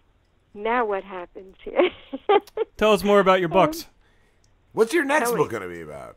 So you got Famous, you got the God-forcing one. What's the one after that? Well, I was going to tell you about the Invisible book. Okay. It's about you know, many Wonder people Woman? say I don't believe in God because God's an invisible invisible. plane. I've never seen God, but it's interesting. We believe in it's a very simple book, but it just talks about we believe in gravity. We believe in time. We believe in electricity. Yeah, but all those things you can measure in science. We can measure gravity. Yeah. Yeah. We can measure weight, but like you can test for gravity. Some people float. If I hold Some up, people aren't as heavy as you. If I hold up a ball and drop it, that's gravity. How do you prove there's a God? You point to the sky? No, you see the effects. You see the effects of gravity, and you see the effects of God. God made the fucking gravity, you asshole. So what's an effect of God? Would you Look rather a around. non-effective I mean, God? Look at nature. Look at a seed. Look at what a seed and an apple can do. I mean, it's an apple seed. Did that just come about by accident? That seed, Yeah. that tiny seed that can make a tree come from it. From it. These are amazing. I mean, apples are things apples. They're delicious. Oranges are oranges. Grapes are grapes. Like they seem to indicate intelligent design. That's the thing. I feel like that's a little bit of a stretch. A stretch A from stretch. a seed becoming a tree. That just happened by accident. Yeah. That a tiny seed. I don't think you Just need like a higher. baby comes I don't. from your Yeah, cum. you don't need a higher A baby being comes out of your dick. to make an apple. You grow an apple tree. You don't grow the apple tree. The tree comes from this amazing. Well, seed. no, you plant the seed, therefore you've grown the apple tree. Well, you don't do much really. You just put it in the ground. Well, you and have to all the- water just it. put it You in. have to. And it happens. It happens on. You have to tender to it. You have to. it is tender. You create the apple tree. Yeah. That's you. That's not a You god. sow the seed. That's you. You can't just put a seed in the ground and walk away and boom an apple tree. You Yes, have to you make can. sure you do things to Why do grow you it. think there's You, such a you problem with definitely food can, stamps You can and just child put it there, and an apple tree can grow because rain will come down. You just put it and there. the nutrients in the soil will nourish it. Yeah. So yeah, it just happens like that. And like if you But ever that's nature. seen- That's not God. It's what? It's nature. I mean, that's things happen. It's not nature, a god. Right. Nature is. Why do we have to say incredibly- there's a higher being behind all of it? You don't have to say it, but if you think about it, where did all this amazing nature come from? Like, it's kind From of the like planet Earth. From the god. Oh, that's BS. Or think about, like, if somebody showed you a painting by Van Gogh or Rembrandt, whatever, And said God made this, I'd say no. God didn't paint that. Van God Gogh made or him make Rembrandt that or whatever for you, painted you it. asshole. Obviously, God didn't paint that. Why would I say that? right? So you show the person this painting, and the person says, "Who made that painting?" Oh, you say, "Nobody." made It that just, fucking painting. Like these colors just fell on the painting in this way. It just happened by accident. You would have a hard time believing that. I would. But if they told me would. Van Gogh painted it, I'd be like, okay, cool. But if they said God painted it, I'd be like, no, Yes, an artist 'cause painted that, They not can, God. They can't do that without God in their lives, No, it's John. it's an artist that painted it. Shut up, And John. The point is that there was an Divine intelligence- intervention. There was I believe in talent it. behind it. There was amazing talent that produced it. It didn't. All Yeah, there was a Fuck person who had that amazing Inspired by talent that God. made it, who wasn't a God. They were a human being. Exactly. Yeah, this so you is- agree. This is There's no this God. Is what we're talking about. When we see this amazing world, it's very far-fetched. We could believe it, to believe that it just accidentally happened like this No, with it no did not. planning. We could believe that, just like the painting just accidentally came about with nobody really creating it. But when we see this amazing world, the same thing. We think there's got to be something behind it. We don't have to think that, but we may think there must be something behind that. So You are that's- convincing me, Breaka. I think you are right. I don't think it was a god, though. I think it was a nerd on a computer, and we're a simulation inside of that computer, because that's more plausible that a human being made us, or made the world. Not God. God is a non-human being. This is We what were- happens when you let liberals think. Why do you always have to insult me? Because you just hate everyone. So you think it's more plausible that a nerd on the computer made us? Yeah. And who made the computer? I mean, this is... The Jews make the computers. The what? The Jews. A guy in another simulation made the computer. So that's the thing. You know, I mean, it's kind of far-fetched. We could make up those kind of stories, but I think... But to you me, made up it your own seems- story. It The right seems story. it seems it's harder to believe that kind of stuff than to believe that there's some really unknown, way Amazing beyond our thinking motherfucker out entity there. that created all this. So, I wasn't brought up to believe in God, but through my own thinking. This is what I've come to from my I'm not searching. understanding though. Like you grew up to be a very successful woman without God, so why would you want to force other people to need a God in their life?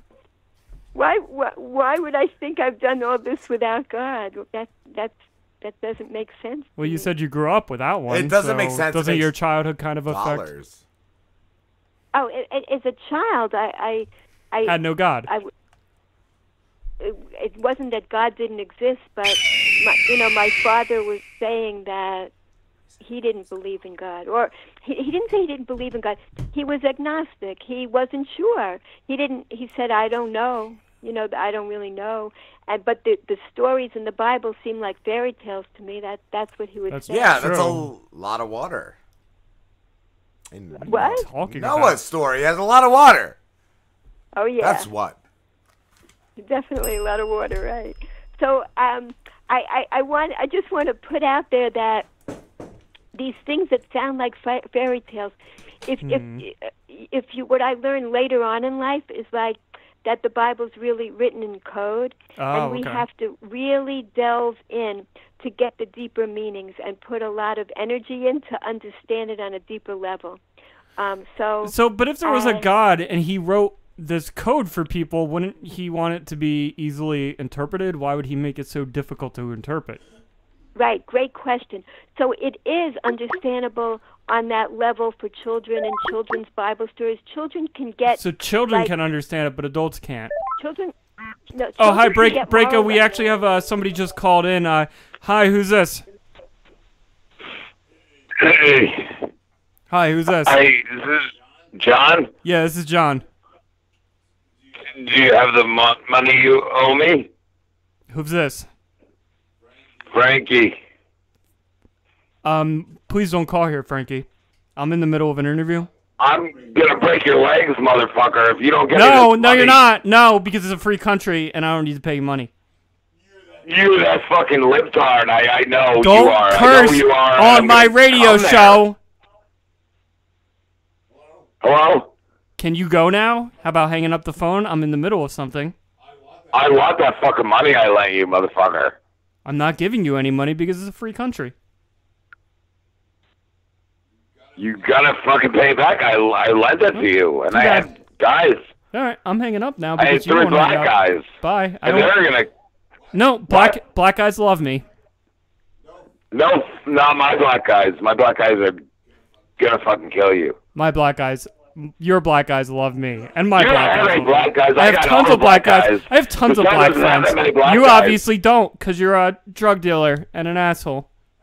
And you borrowed the money and didn't return it. Nope, lies. All right, Breaka, why don't you tell everybody where they can find you? Where they can find me on Amazon. It's spelled. My first name is Bracha, and my last name is Goetz, Goetz. And if you want to meet my books, you could go there and see them all. Anybody that's interested, not being forced, not being pushed. If you want to look at them, All you right. could visit that. All right, thank you, Breaka. Praise the Lord.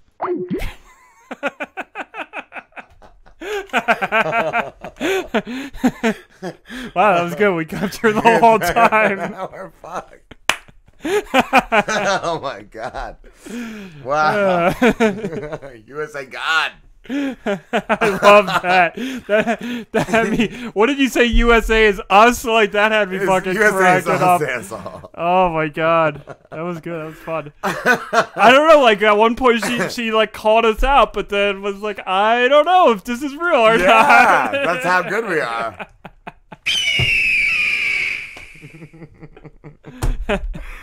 All right, guys. We'll be back. Thank you for listening. We'll see you next week. And yeah. Happy Halloween. Next week we'll be here. Yes, it'll be exciting. Halloween Eve. All right. See you later. God.